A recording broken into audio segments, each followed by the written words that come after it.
তোমার ফাজিল ছেলে তকমাটা এখনো যায়নি না, না? আমি চাইও না যে যাক, কারণ আমি তো আদতে ওটাই।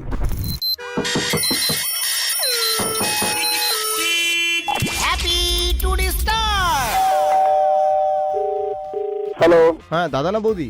হ্যালো। এমন কোনো গালাগালি নেই যেটা আমি শুনিনি, মানে এবং বরং বিভিন্ন ক্রিয়েটিভ গালাগালি। আপনি বারবার ফোন করছেন, আমার ক্লায়েন্টে আমাকে ফোন করতে পারছে, ওরা মোবাইল বিজি পাচ্ছে না। ফোনটা ধরে বলে দিন যে আপনি পরে বলবেন। হলো কিভাবে এটা বেসিক্যালি আমি উন্নয়নে পড়ে গেছি। প্র্যাঙ্ক কলগুলো করতে? লিগাল ইস্যু হয়নি? কারোর মানে সংসার ভেঙে গেছে, কারোর চাকরি চলে গেছে, সায়ন খারাপ যোগ বলেছে, আমি শুনবো না। ইস ছি ব্যাড টেস্ট অফ হিউমার। হ্যাঁ, বাজে কথা বলে, ক্রিঞ্জ। আমরা কোন পর্যায়ে যাচ্ছি সেটাও তো ভাবতে হবে। কেন? সেটা কি ক্ষতি হয়ে গেছে ওটার জন্য? তুমি আমি ভালো কোনো জিনিস দিয়ে সেই ভিউ আশাই করতে তাহলে পারি না। ভিউটা কারা করছে? সাধারণ মানুষ। সোশ্যাল মিডিয়া আসার পরে আমরা বুঝতে পারছি পাবলিক সবই খায়, পিৎজাও খায়, গুও খায়, বরং গু বেশি খায়। তো সেটা তো তো ফলে আমরা গুকে খাবার কেন বলবো? খাচ্ছে তো পাবলিক। এবার আমাকে বলো যে তুমি এই ফিল্ডে কি করে এলে? এই সময় দাঁড়িয়ে না কমেডি করাটা খুব একটা চাপের জায়গা। আর best part of happy to disturb হচ্ছে, আমার মনে হয় কোথাও গিয়ে আমি একটা ঠিক সময় ছেড়েছি। আমরা লাস্ট কয়েক বছরে অনেক কিছু হারিয়েছি, তার মধ্যে বেস্ট যে জিনিসটা হারিয়েছি সেটা হচ্ছে লজ্জা। তো এই উন্মোচন যখন হয়েই গেছে, তাহলে এটার উদযাপনই প্রয়োজন। আমাদের খেলা হাতের বাইরে। তুমি কিন্তু লেজেন্ড হয়ে গেছো। না, আমাকে বলো না, আমি হাত ভেঙেছি, লেজেন্ড হয়নি, বেঁচে আছি, আই এম অ্যালাইভ।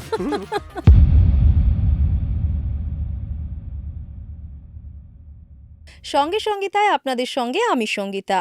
আজকের এই পডকাস্টে আমাদের সঙ্গে রয়েছেন ইনজেকশন পডকাস্টের হোস্ট এবং অভিনেতা সায়ন ঘোষ, মানে আপনাদের সবার প্রিয় আরজে সায়ন। ভীষণ সুন্দর আড্ডা হলো, অনেক কিছু জানলাম, ওর নতুন কাজ নিয়েও প্রচুর কথা হলো। ভীষণ ট্যালেন্টেড একজন মানুষ, দারুণ মজায় কেটেছে সময়টা, আপনারা শুনে দেখতে পারেন।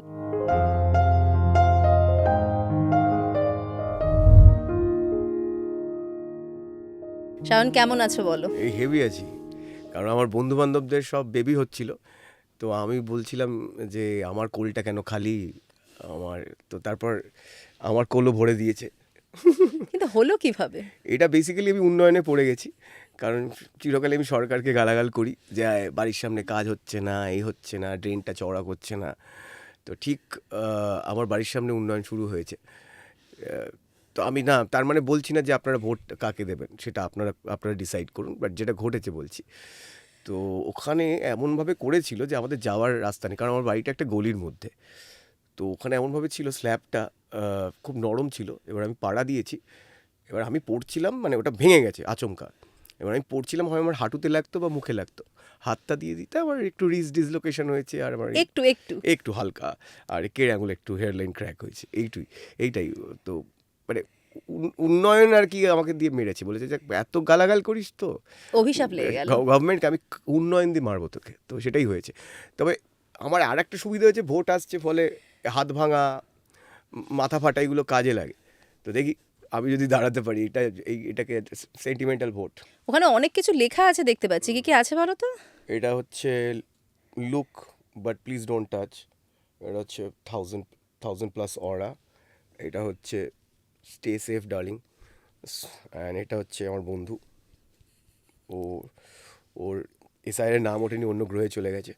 হ্যাঁ, আর এটা হচ্ছে থিঙ্ক, যেটা সবচেয়ে ইম্পর্টেন্ট। এটা তো ডেঞ্জার, টক্সিক, যাতে লোককে যেভাবে আর কি এটা থেকে দূরে রাখা যায়। এবার ওটা দেখে মানুষ তোমার থেকে দূরে চলে গেলে কি হবে? This is the most important thing, think it's not illegal yet, মানে ভাবাটা এখনো বেআইনি হয়ে যায়নি, ফলে ভাবো, জাস্ট বিশ্বাস করে ফেলো না কিছুকে, মানে। কিন্তু তোমার হাতে যে ওই যে ডেঞ্জারের একটা ছাপ তুমি দিয়ে রেখেছো, মানুষ তোমার থেকে দূরে চলে গেলে কি হবে? আমি চাইছি একটু দূরত্ব বজায় রাখুক, কারণ এসে সবাই আগে হ্যান্ডশেক করার চেষ্টা করছে, হাতটাকে চেপে চেপে দেখার চেষ্টা করছে।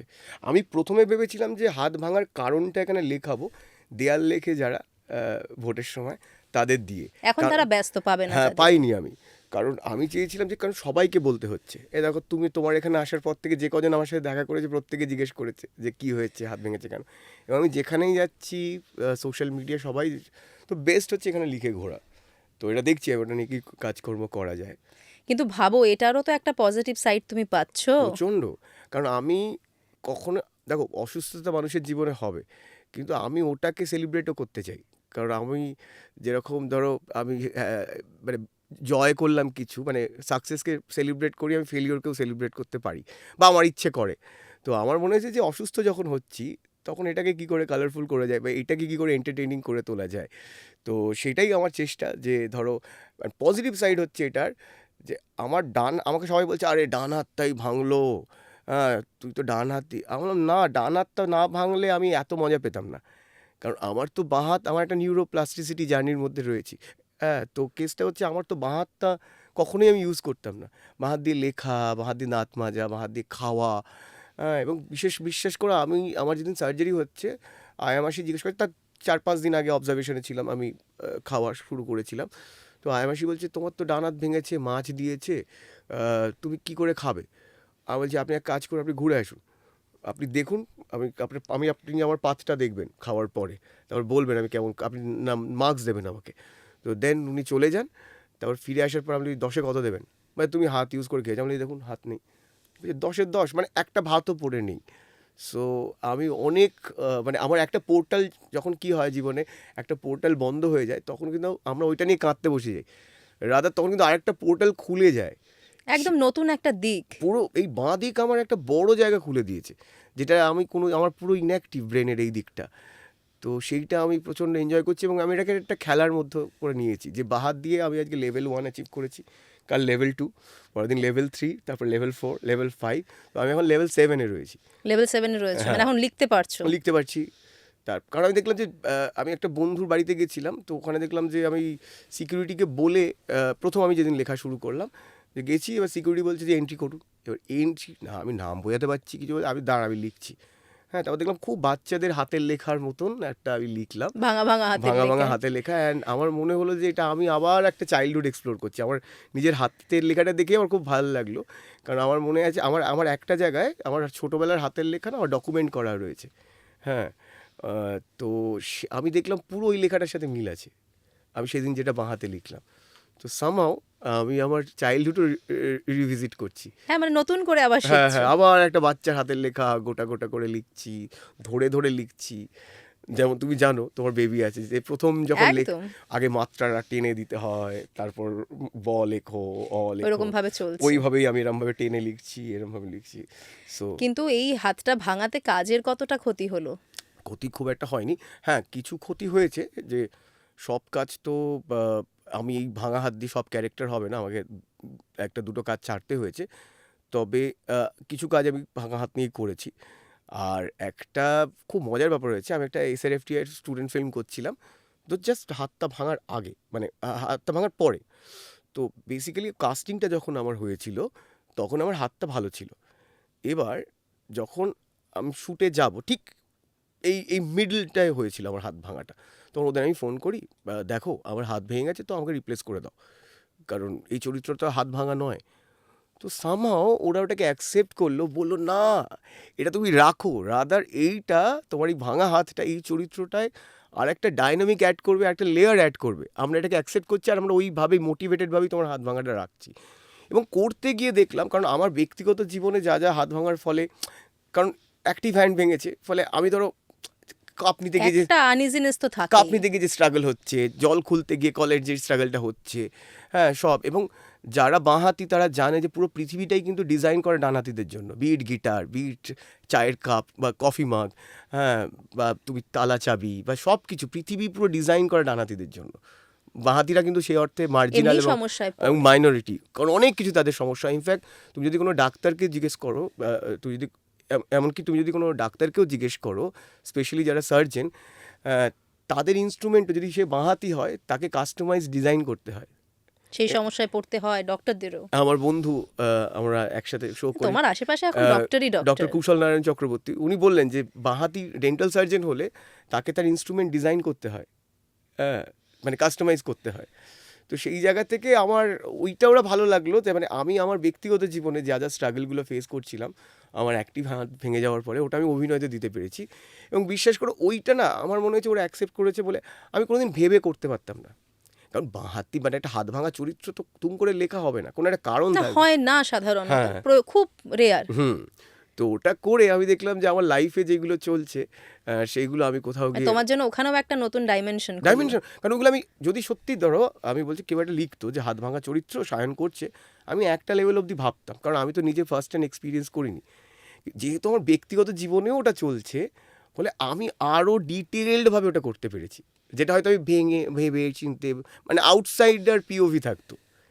এখানে আর একটা বিষয় আসছে, এই যে ধরো তুমি এখন যারা অনেকটা জুনিয়র তাদের সঙ্গে কাজ করছো, তারা কিন্তু সবকিছু খুব সহজে অ্যাকসেপ্ট করে নিচ্ছে।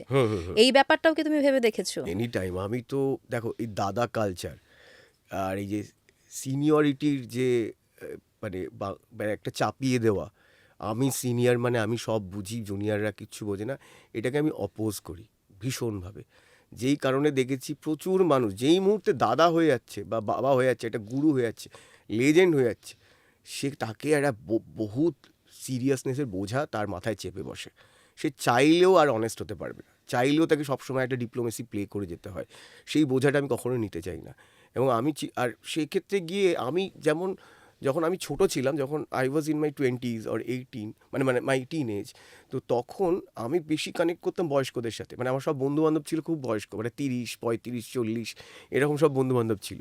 অ্যান্ড এখন আমি যখন আই এম 37, মানে আই এম হেডিং টুয়ার্ডস 40, এখন আমার সব বন্ধু হচ্ছে 18, 17, 20, 21। মানে এবার তুমি বয়সটা কমাতে চাইছো, শিং কমানো ভেঙে বাড়ানো চাইছি বাছুরের না, দলে। মানে কমানো বাড়ানো চাইছি না, আমি অ্যাকচুয়ালি আমার বন্ধুদের সাথে রিলেটই করতে পারি না। আচ্ছা, তার মানে আমার সমবয়সী, মেন্টালিটির অনেক পরিবর্তন হয়ে গেছে। আমি আমার সমবয়সী বন্ধুদের সাথে রিলেট করতেই পারি না, কারণ এত রিজিডিটি চলে এসছে। একটা বয়সের পর হয়তো হয়, কিন্তু সেটা হওয়া উচিত নয় আমার বলে মনে হয়। এত অ্যাকসেপ্টেন্স কমে গেছে।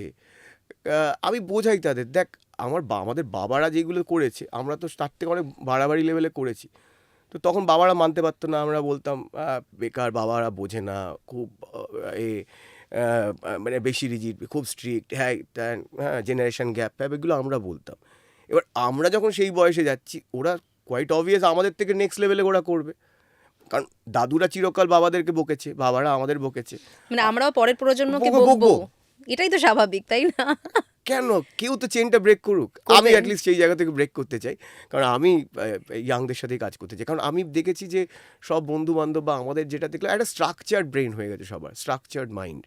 ওই এতদিন ধরে প্র্যাকটিসের ফলে, ধরো 12 বছর 13 বছর 20 বছর ধরে প্র্যাকটিসের পরে যেইটা শিখেছে, একটা ইট পুরো একটা কী বলে বাট খাড়া, হ্যাঁ ওটাকে কোনোভাবেই ভাঙবে না তারা, হ্যাঁ কোনোভাবে। এত রিজিত, এত গাঁট, কোনো অ্যাকসেপ্টেন্স নেই। হ্যাঁ কারণ আমার অ্যাকসেপ্টেন্স প্রচুর, মানে খারাপের তুমি ব্যাপারে নিজে যখন কাজ করেছো তখন এগুলো ফেস করেছো? প্রচুর। আমার সাথে তো চিরকালই আমাকে অ্যাকসেপ্ট করা প্রবলেম। মানে আমি যখন রেডিও করেছি তখন আমি যেগুলো সেই সময় করেছিলাম, আমার চাপ হতো, আমার সাথে আমার কলিগ বা যারা কাজ করেছে তারা সবাই জানে। আমি চিরকালই এইটা নিয়ে আমি ফেস করেছি। তো আমার মানে ইয়াংদের সাথে কাজ করতে ভালো লাগে, they're coming up with good ideas, বা যেটা আমার ইন্টেলিজেন্সকে বা আমার বিলিফকে চ্যালেঞ্জ করছে, বা আমার যে এতদিন ধরে মনে হচ্ছে আমি বোধহয় শ্রেষ্ঠ ক্রিয়েটিভ মানুষ, আমি বোধহয় সবচেয়ে ভালো ভাবতে পারি, সেইটাকে চ্যালেঞ্জ করছে। চ্যালেঞ্জ না থাকলে তো হলো না। আর বাবা হয়ে গেলে কি হলো, গুরু হয়ে গেল, দাদা হয়ে গেল, আমি যাই বলছি জুনিয়ররা আমার কথা শুনবে। আমার এই কালচারটাতে আমার আপত্তি আছে, এই বাবা দাদা গুরু এবং এই ফ্যানাটিক ব্যাপারটাকে কিন্তু আজকে যা আমরা প্রবলেম দেখছি। তুমি দেখো না, কোনো একজন রক স্টার তার এমন ফ্যান বেস করে রেখেছে, হ্যাঁ তুমি তার ব্যাপারে কোনো খারাপ কথা বলতে পারবে না, তার গানকে ক্রিটিসাইজ করতে পারবে, এক্ষুনি কমেন্ট বক্স ভরে যাবে তোমার, আমাকে তুমি 4টে গালি খেয়ে যাবে। আমি 4টে গালি। তো এইটা আর আর আমাদের আইটি সেল রাইট উইংয়ের, তার মধ্যে কোনো তফাৎ হলো না। ভক্ত ব্যাপারটাই সমস্যার। তো আমার মনে হয় যে প্রত্যেকটা মানুষ তার নিজেকে রাখা উচিত ক্রিটিসাইজ করার জায়গায় ওপেন, তবেই সে গ্রো করবে, না হলে তো হয়ে গেছে। আমি যেটা শিখেছি থেমে যাবে তুমি বলছো। হ্যাঁ ওটাকে যদি আলটিমেট ধরে নিই আমি কোথাও গিয়ে তো ওই বাবা হয়ে যাব। আর মুম্বাইতে আমার একটা বন্ধু বলেছিল, মুম্বাইতে কিছু এরকম আন্ডারগ্রাউন্ড মস্তানদের জায়গা রয়েছে, ওখানে কেউ মরে গেলে বলে লেজেন্ড হয়ে গেছে, বলে আরে মুন্না ভাই তো মর গেয়া, মুন্না ভাই তো লেজেন্ড হয়ে গেয়া, কাল গলি খাকে লেজেন্ড হয়ে গেয়া। তো ওই লেজেন্ড হওয়া মানে হচ্ছে মরে যাওয়া। সো আমি ভাই লেজেন্ড হতে চাই না, আমরা লিভিং লেজেন্ড তো হতেই চাই না। সেখানে আরো চাপ আমি চলে মরে আসে। যাবো মনে হবে, আমাকে কেউ লেজেন্ড বললে আমার মনে হয় মানে আমি মৃত। ফলে যারা লেজেন্ড তাদেরকে কোনোভাবে দেখেছি তারা ক্রিয়েটিভভাবে ইনফার্টাইল হয়ে গেছে, সত্যি তুমি এটা দেখেছো? হ্যাঁ, প্রচুর মানুষকে এখনও মনে হয় তারা সামহাও তাদেরই ডেরিভেটিভ হয়ে গেছে কোথাও গিয়ে। কেন তোমার এটা কেন ফিল হচ্ছে একটুখানি বুঝিয়ে বলো। বুঝিয়ে বলতে ওই যেটা এর আগে বললাম, যে কোথাও একটা গিয়ে তারা একটা নিজেদের বিষয়, নিজেদের পড়াশুনো, নিজেদের জীবনযাপন, হ্যাঁ, এবং নিজেদের অন্যান্য ইনফ্লুয়েন্স, হ্যাঁ, একটা মানুষ তো আমি বলছি কথা, সেটা তো আমি শুধু একা নেই, আমি প্রচুর মানুষের সমষ্টি। কোনো বন্ধুর ইনফ্লুয়েন্স করেছে, বাবা মা, হ্যাঁ, আমার আইডল যারা, প্রচুর মানুষের, আমাদের আশেপাশের অনেক মানুষের তো সেটা ইনফ্লুয়েন্স আমার থাকে। একটা বিলিফ। এবার বিলিফটা কোথাও একটা গিয়ে কংক্রিট হয় যে আচ্ছা এটা তাহলে সায়নিজম শুরু হচ্ছে।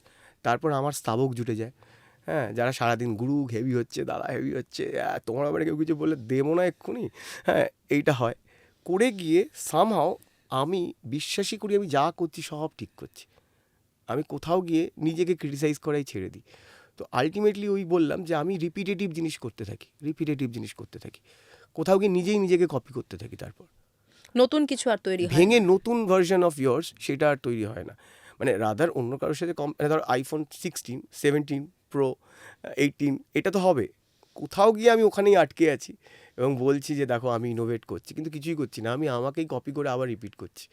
সেইটা ভয় লাগে আমার খুব। তুমি তাই জন্য নতুন নতুন কাজ করতে চাও, হ্যাঁ, হ্যাঁ, হ্যাঁ। আলাদা আলাদা রকম হ্যাঁ, ক্যারেক্টার। তুমি দেখো না, আমার যদি ক্যারিয়ারের গ্রাফ তুমি দেখো, আমার একটা কাজের থেকে আরেকটা কাজের জাম্প বিশাল। মানে হ্যাপি টু ডিস্টার্ব আর ইনজেকশন পডকাস্টের দূর দূর অবধি কোনো মিল নেই।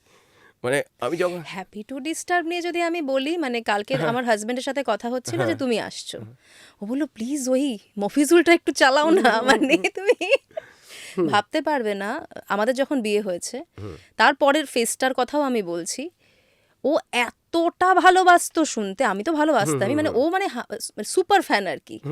নিজে শুনবে, জোর করে শোনাবে। ধরো আমার একটা ব্যাপার আছে, আমি একটা জিনিস একবার দুবার শোনার পরে আমার ওটাতে আর সেই ইন্টারেস্টটা থাকে না। ও হচ্ছে ওটা রিপিটেড হ্যাঁ, এটা আমারও শুনতেই অবাক থাকে, লাগে, হ্যাঁ। শুনতেই থাকে। মানে ও কালকে রাত্রেবেলায় প্রত্যেকটা শুনলো, তোমার দাদা বৌদি থেকে শুরু করে মফিজুল, বলছি নবান্নর একটা ছিল না, ওটা চালাও তো। মানে মানুষের মনে কিভাবে গেঁথে আছে। একদম আমার নিজেরই অবাক লাগে, কারণ এটা আমি শুনি না, কারণ আমি মুভ অন করে গেছি ওখান থেকে অনেক বছর আগে। তো এবার অনেক ক্ষেত্রেই হ্যাপি ডিস্টার্বের ক্ষেত্রে কী হয়েছে, ওটা মিউজিকের মতন হয়ে গেছে, কেন জানি না।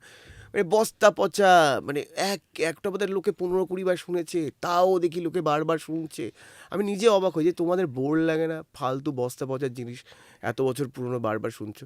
আর দেখেছি বিষ্ণুর অবতারের মতন যুগে যুগে বিভিন্নভাবে ফিরে আসে। এখন কুকুর বেড়ালের ছবি দিয়ে করছে, একটা সময় অন্য করছে, তারপর দেখে পিওভি, কেউ বাইক চালাচ্ছে সেটা রান্নার ভিডিওতে দিয়ে দিচ্ছে এখন বিভিন্নভাবে, এবং ওইগুলো দেখেছি। তাহলে তুমি কিন্তু লেজেন্ড হয়ে গেছো। না না না, আমাকে বলো না, আমি হাত ভেঙেছে, লেজেন্ড হয়নি, বেঁচে আছি, আম অ্যালাইভ। না সত্যি, মানে ওটা বলতেই হবে। মানে এমন ছিল, একটা সময় ছিল যে আমরা সবাই ওয়েট করতাম এরপরে কি আসবে, এরপরে কি আসবে। আর best part of happy to disturb হচ্ছে, আমার মনে হয় কোথাও গিয়ে আমি একটা ঠিক সময় ছেড়েছি, যেই কারণে আমাকে সারা জীবন এটা শুনে যেতে হবে, দাদা এটা কেন বন্ধ করলে, এটা আর আসবে না, এটা কবে হবে, তুমি আবার শুরু করো, এটা আমাকে শুনে যেতে হবে। কিন্তু যদি আমি এখনও কন্টিনিউ করতাম, সবাই উল্টো কথা বলতো, নতুন কিছু করো, হ্যাঁ, কি একই জিনিস একঘেয়ে চলছে। হ্যাপি টু ডিস্টার্ব, হে কবে থেকে করে যাচ্ছ, ইনোভেশন নেই তোমার, অন্য কিছু পারো না তুমি করতে। যেহেতু আমি ওটা একটা যখন প্রচণ্ডটা হাই পয়েন্টে ছিল, খুব পপুলার ছিল, আমি ছেড়ে দিয়েছি। তো ফলে সেটার একটা ভালো দিক হচ্ছে সারা জীবন লোকে ওটার জন্য ক্রেভ করে। খানিকটা সুচিত্রা সেনের মতো, হ্যাঁ, একদম, ওটা আমি প্রাইমে ছেড়ে দেওয়া। প্রাইমে ছেড়ে দেওয়া, সারা জীবন সবাই ক্রেভ করলো যে, এবং নিজের বার্ধক্য দেখতে না দেওয়া, ওই ছবিটা অডিয়েন্সের কাছে রেখে দেওয়া যে আমি মহানায়িকাই, ওটাই তোমাদের ইমেজ, ওটাই থাকুক। তুমি আমাকে একটা কথা বলো, এই যে যখন তুমি এই ধরনের প্র্যাঙ্ক কলগুলো করতে এবং তাতে তুমি নবান্নকেও ছাড়োনি, তুমি এয়ারপোর্ট অথরিটি অফ ইন্ডিয়া তাদেরকেও ছাড়োনি, লিগাল ইস্যু হয়নি? মানুষজন মানে রীতিমতো গালাগালি তো খেয়েছো, তার কোনো হিসেবই নেই। ওটা তো সাকসেস আমার, যে গালাগালি করছে মানে হচ্ছে আমার প্র্যাঙ্ক কলটা সাকসেসফুল।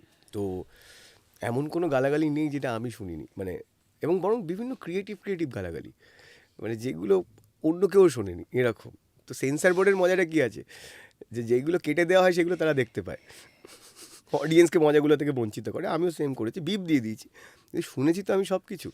আরেকটা ব্যাপার আমার মনে হয়, যেটা তুমি খুব একটা সুন্দর পয়েন্ট তুললে, যে যদি তখন না মানুষ অনেক কেস করে দেওয়ার ব্যাপারে খুব আনঅ্যাওয়্যার ছিল, লিগ্যাল বিষয়গুলো নিয়ে খুব আনঅ্যাওয়্যার ছিল, এবং মানুষের না অনেক জাজমেন্ট কম ছিল। হাসতো, হ্যাঁ হ্যাঁ হ্যাঁ হ্যাঁ, ব্যাস জোক, হয় হাসি পেয়েছে বা পায়নি, হয় জোকটা ভালো ল্যান্ড করেছে বা করেনি। ওই অফেন্ড হয়ে যাওয়া, পার্সোনালি নিয়ে তাকে আদালত অবধি টেনে নিয়ে যাওয়া, জাস্ট জোকই তো বলেছে, খারাপ জোক হয়েছে, বাজে হয়েছে, ব্যাড কন্টেন্ট, রিজেক্টেড, ওটাতে এমন কিচ্ছু মহাভারত অশুদ্ধ হয়ে যাচ্ছে না যেখানে তোমাকে তাকে আদালতে টেনে নিয়ে যেতে হবে। সেই ব্যাপারটার ব্যাপারে না মানুষ অ্যাওয়্যার ছিল না অতটা, মানুষ মজাকে মজা হিসেবেই নিত। এই যে এবং পিআইএল সোশ্যাল মিডিয়ার নেগেটিভ সাইডটাও তখন অতটা অ্যাক্টিভ হয়নি। অ্যাক্টিভ হয়নি, মানে এই সময় দাঁড়িয়ে না কমেডি করাটা খুব একটা চাপের জায়গা। দুটো জায়গা থেকে চাপে রয়েছে কমেডিয়ানরা।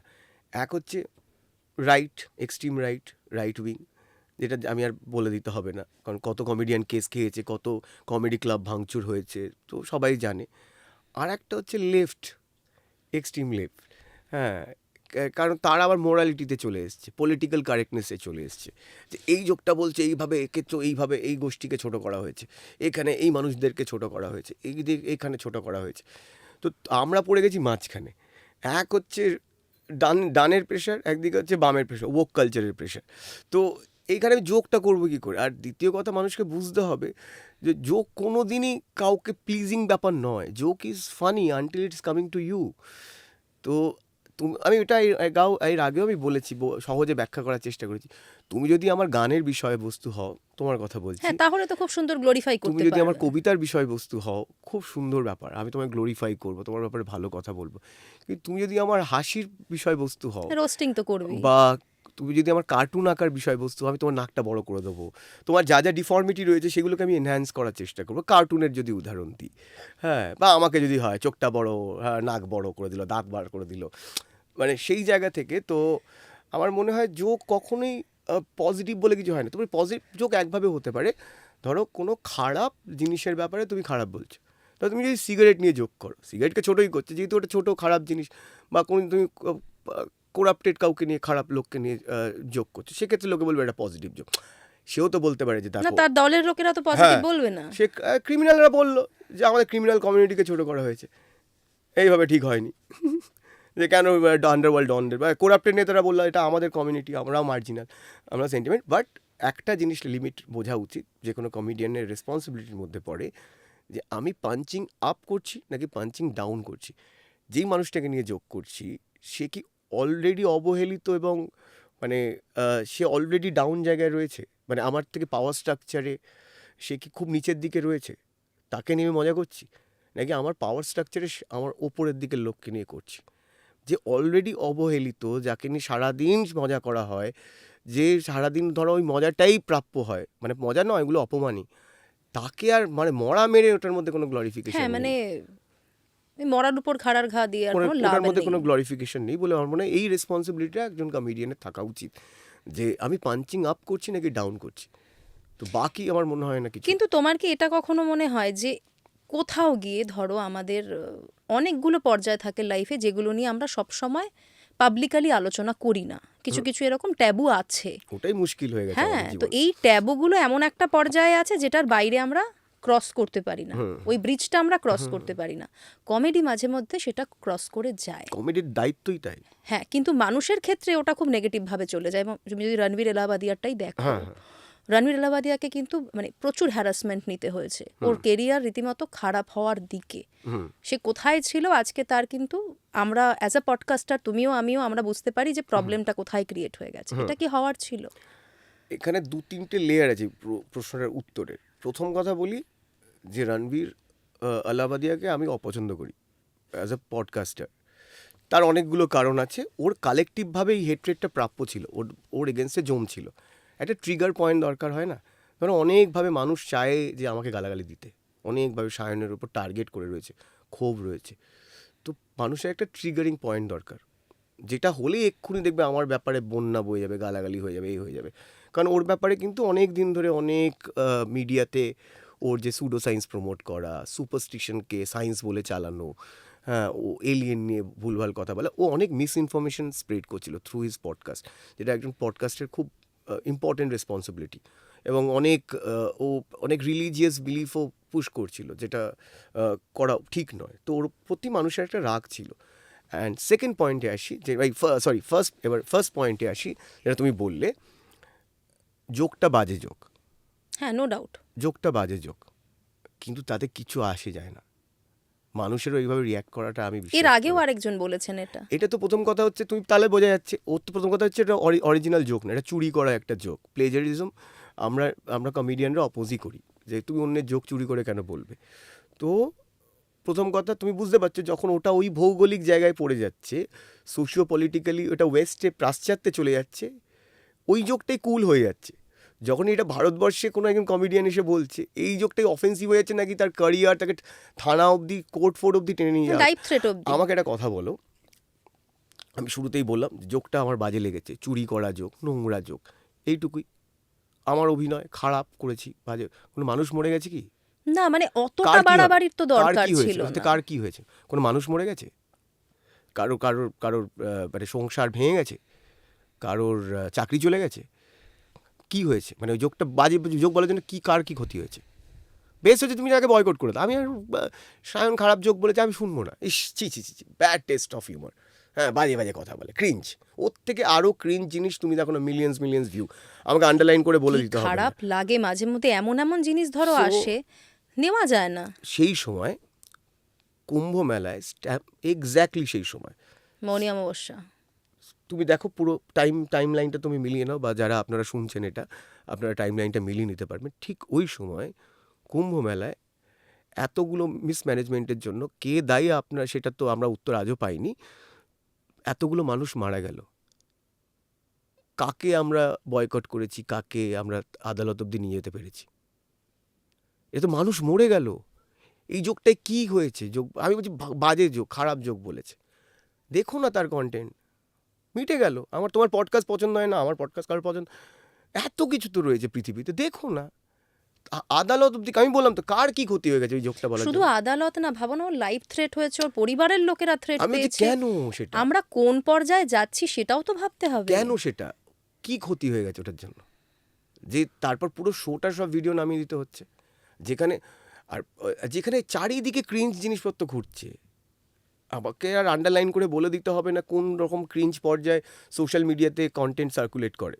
না গো, দেখো আমি ওর থেকে কুরুচিকর জিনিসপত্র লোকে তুমি এই জায়গাটা মানো কি, মানে আমি এই জায়গাটায় হয়তো আমি তোমার মনে হবে শুনে যে খুব ব্যাকডেটেড কথা না না বলছি, না, হুম এমন এমন কন্টেন্ট সোশ্যাল মিডিয়ায় দেখি, হুম আমার নিজে বুঝতে পারি, দেখো একই তো, আমরা তো একই বিরাদেরই, হুম হুম, আমরা একই পর্যায়ে সবাই রয়েছি, আমরা সবাই কন্টেন্টই বানাচ্ছি, হুম। কিন্তু এমন এমন কন্টেন্ট দেখি মাঝে মধ্যে, ওগুলোকে আদৌ কন্টেন্টের পর্যায়ে ফেলা যায় কিনা এই প্রশ্নটা চলে আসে। We are no one to জাজ। কারণ সোশ্যাল মিডিয়া হওয়ার পরই আমাদের, তুমিও ক্লাসিক্যাল ফরম্যাটে মিডিয়া কনজিউম করেছো, মানে কাজ করেছো, আমিও ক্লাসিক্যাল ফরম্যাটে করেছি, এখন আমরা সোশ্যাল মিডিয়া করছি। কারণ তোমারও ব্যাকগ্রাউন্ড বা আমারও ব্যাকগ্রাউন্ড একেবারে ক্লাসিক্যাল মিডিয়া প্রেজেন্টার আমরা।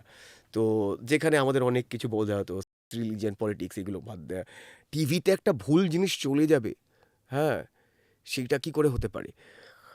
বা এই যে ধর্মেন্দ্র মারা গেছে বলে দিল, পরে কেউ ক্ষমা চাইছে না।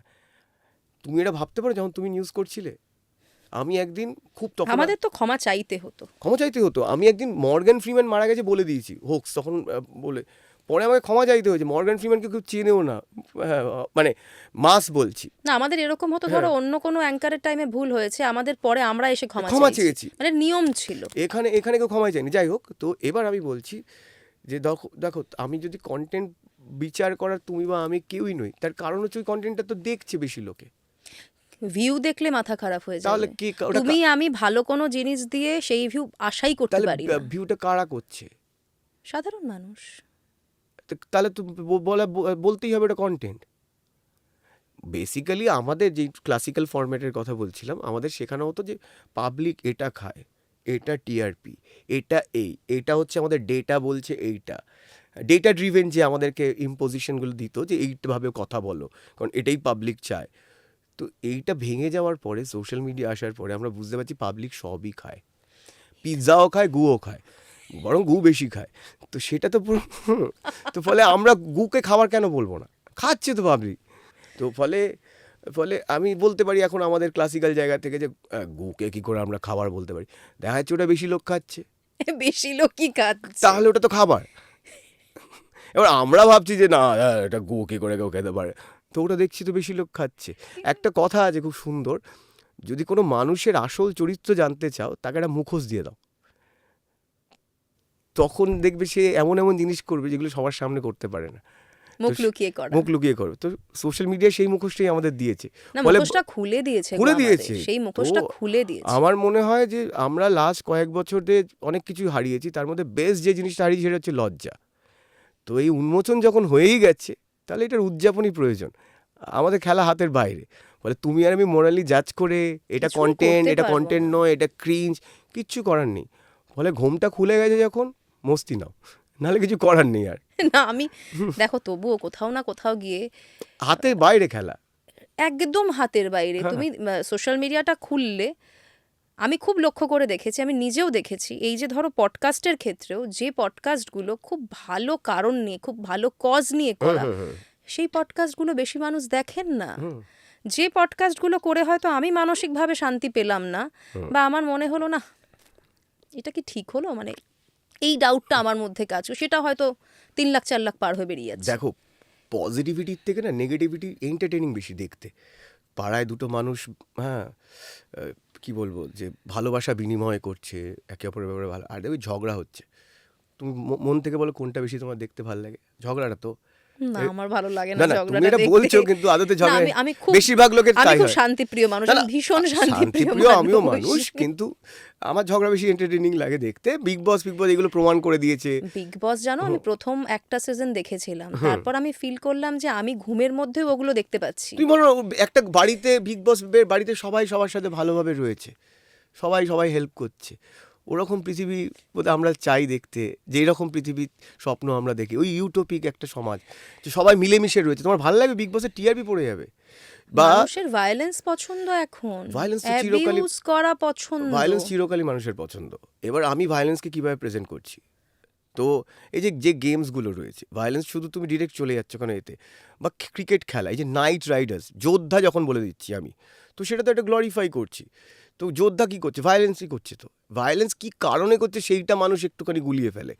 যখন একজন কেউ দেশের জন্য বন্দুক ধরছে তখন তাকে আমরা মিলিটারি বলছি, একজন যদি কেউ কজের জন্য বলছে তাকে আমরা টেররিস্ট বলছি, বা কেউ বা ইনসার্জেন্ট বলছি, বা বলছে। কিন্তু তাকে মানে ভায়োলেন্স দুটো জায়গাতেই হচ্ছে, কে কী কারণে করছে। এবার ভায়োলেন্স যদি আমি জেনারিকভাবে ভায়োলেন্স অ্যাক্ট হিসাবে বলি, নাহলে অনেকের লোকে ভুল বুঝতে পারে আমি বোধহয় কোথাও গিয়ে আর্মিদের ছোটো করছি বা না, কাউকে বড় একেবারেই করছি। না। আমি বলছি দুটো জায়গাতেই ভায়োলেন্স হচ্ছে, এবং ভায়োলেন্স যখন কোনো ভালো কাজের জন্য হয়, যেটা ধরো আর্মিরা করছে আমাদের বাঁচাতে, সেলফ ডিফেন্সের জন্য করছে, দেশকে বাঁচাতে, হ্যাঁ, শত্রুর বিনাশ করতে, তো তখন আমরা ওটাকে বলছি যে না এটা ভালো হচ্ছে। কিন্তু যখনই ধরো উল্টো জায়গায় হচ্ছে, যে নিরীহকে মারছে বা হচ্ছে, তখন আমাদের এরকম যে ভায়োলেন্স দুভাবেই আমাদের পছন্দ, গেমসগুলো ফর এক্সাম্পল। আর দ্বিতীয় কথা যেটা তোমায় বলতে আমরা একটুখানি অফ ট্র্যাকে চলে গেলাম, যে পডকাস্টের ব্যাপারে বলছি, তুমি দেখবে বিজ্ঞান ভিত্তিক জিনিস না মাথায় চাপ দেয়। পড়াশুনো করতে বলে ছোটোবেলায় দেখবে খুব আমাদের মানে মাথায় চাপ হতো, মানে কোনো সায়েন্স ওরিয়েন্টেড বা ধরো এটা কঠিন হয়ে যায়, নার্ডি কিছু জিনিসপত্র মানুষের কথা, ওতে কুসংস্কার কিন্তু শুনতে এন্টারটেনিং বেশি। আমাকেও যদি এখন কেউ কোনো তান্ত্রিক এখানে সামনে বসে ভূতের গল্প বলে, এই কালকে একটা আত্মা নামিয়েছি, তাকে দিয়ে অমুককে বান মেরে দিয়েছি, ওর বিয়ে ভেঙে দিয়েছি, বিয়ে ভেঙে গেছিলো জুড়ে দিয়েছি, তো ওর আত্মাকে আমি বোতলবন্দি করেছি, শুনতে হেভি লাগে। সেখানে কেউ একটা বলছে ধরো গল ব্লাডারে স্টোন হলে ওখানে ল্যাপ্রোস্কোপি করে একটা এইসব না। দর্শক তো আছেই, দর্শক দর্শক আলাদা সবকিছুর আলাদা। আছে, তুমি সবকিছুরই দর্শক পাবে। সবকিছুর আছে, সবাই, এটা না একটা পুল, তুমি সেখান থেকে নিজের জন্য যেটা তুলে নেবে, এক্স্যাক্টলি সেটাই দাঁড়িয়েছে এখন আস্তে আস্তে। কিন্তু এইখানে আমার একটা প্রশ্ন আছে, ধরো আমি একটু রোম্যান্টিক বা সফট মুভি দেখতে ভালোবাসি, যেখানে স্টোরি ড্রিভেন মুভিটা, সেই রকম মুভি খুব কম তৈরি হচ্ছে এখন। যার জন্য ধরো কোরিয়ান ড্রামা আমরা দেখি এখন, বা আমরা দেখো মানে বিভিন্ন বিদেশি মুভি যেগুলো আমরা দেখছি। আমাদের যদি আমরা বাংলার কথা বলি, তুমি যেহেতু একদম সরাসরিভাবে সিনেমার সঙ্গে যুক্ত, তুমি কখনো এটা ভেবে দেখেছো যে আমাদের সেই গল্পগুলো আর বলার মতন মুভি তৈরি হয় খুব কম, এবং সেগুলো সামনে আসে না, সেগুলো খুব একটা প্রমোশনও হয় না? এটার 2-3টে দিক আছে। সেটা হচ্ছে তুমি যেটা বললে প্রেমের গল্প বা কে ড্রামার কথা তুমি বললে, এটা বানাবে কারা? 50 বছরের লোক? 60 বছরের লোক যার জীবনে প্রেম নেই, পরকীয়া আছে, বা সে প্রেম বোঝেই না, সে হয়তো এটাকে প্রেম বোঝে, মানে ঘেটে গেছে যার কাছে প্রেমের সংজ্ঞাটা। তো প্রেমের সিনেমা কারা দেখতে পারে জেনারেলি?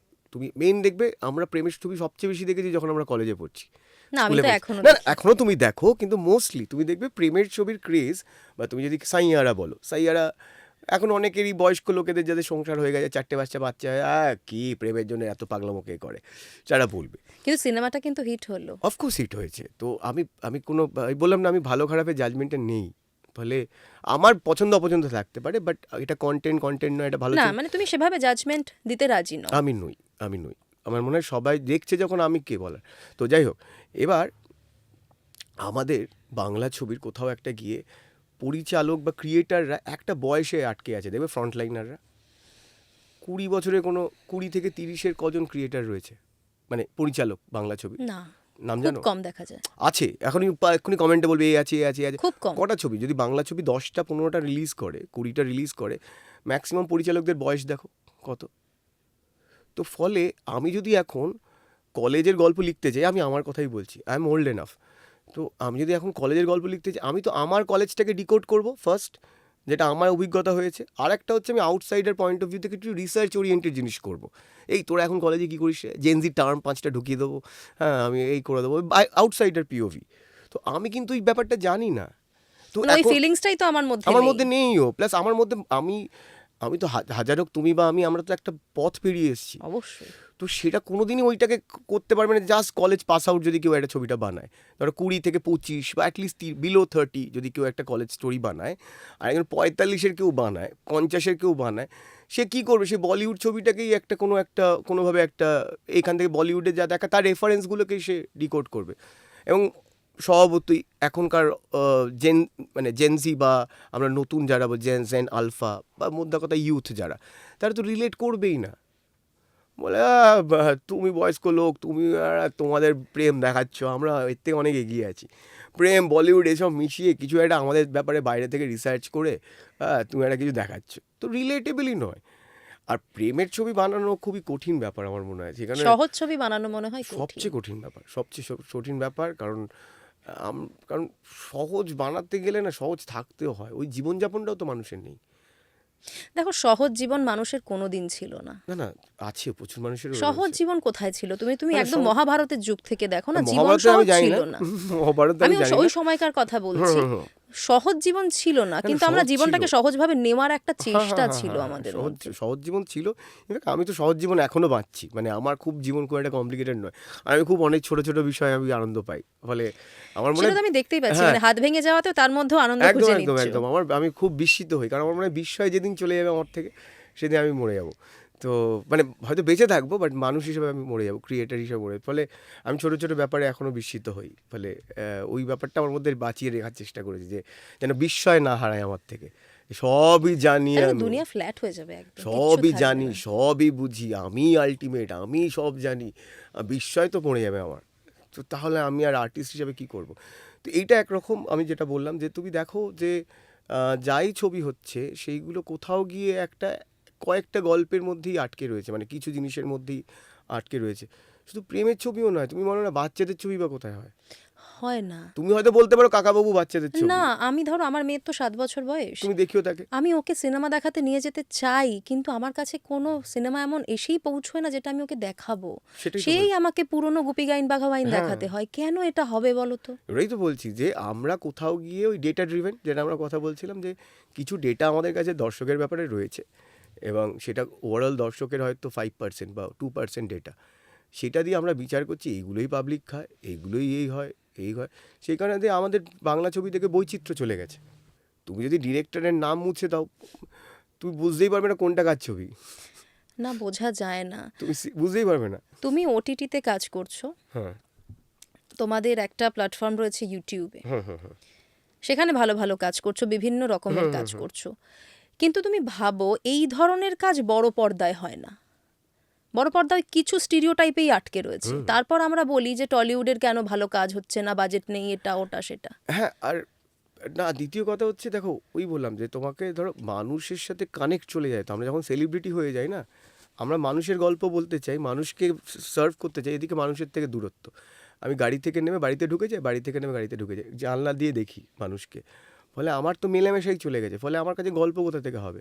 ওই হয় কোনো উপন্যাসকে আমি অ্যাডপ্ট করব, অথবা এইটারই বিভিন্ন পার্ট বানাবো, ধরো ফেলুদা বানালাম, ব্যোমকেশ বানালাম, কাকাবাবু বানালাম, এইটাই হয়ে মানে যাবে। একই এবং ওটাকে উপন্যাস বাচ্চাদের ছবি- একাধিক মানুষ বানাচ্ছেন।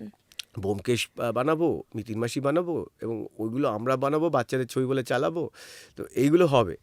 তো কেসটা হচ্ছে, ফলে মানুষ, তুমি কিছু না, তুমি আজকে ভাবো যে আমি সারাদিন ঘুরে বেড়াবো, ট্রেনে বাসে করে তুমি পুরো ঘুরে বেড়াও, এবং পশ্চিমবঙ্গ অবশ্যই, কলকাতা নয়। তুমি একটু লোকের সাথে কথা বলো, মেশো, তুমি দেখবে গল্পের অভাবই নেই। তোমার এই কথাটা ভীষণ স্ট্রাইক করার মতো একটা কথা, হ্যাঁ। সেটা হচ্ছে কলকাতা নয়, পশ্চিমবঙ্গ। হ্যাঁ হ্যাঁ, যেটাকে আমার- আমরা রেস্ট অফ বেঙ্গল বলে ছোট করি, হ্যাঁ, বরং এইটা রেস্ট অফ বেঙ্গল, কলকাতা। ভোটের যদি আমরা হিসেব করি, ভোটের বাজারে যেরকম বাংলা ছাড়া ভোটে যেতে যায় না, শুধু কলকাতা দিয়ে, টলিউডের যে কাজ হচ্ছে সেই কাজেও শুধুমাত্র আরবান কালচারকে ধরে রাখলে হবে না, এটাই সবাই ভুলে যাচ্ছে। সেটাই তো সবার আগে সুইসাইডাল অ্যাটেম্পটা হয়েছে, যখন আমরা গোটা বাংলাকে বলেছি চল ফোট।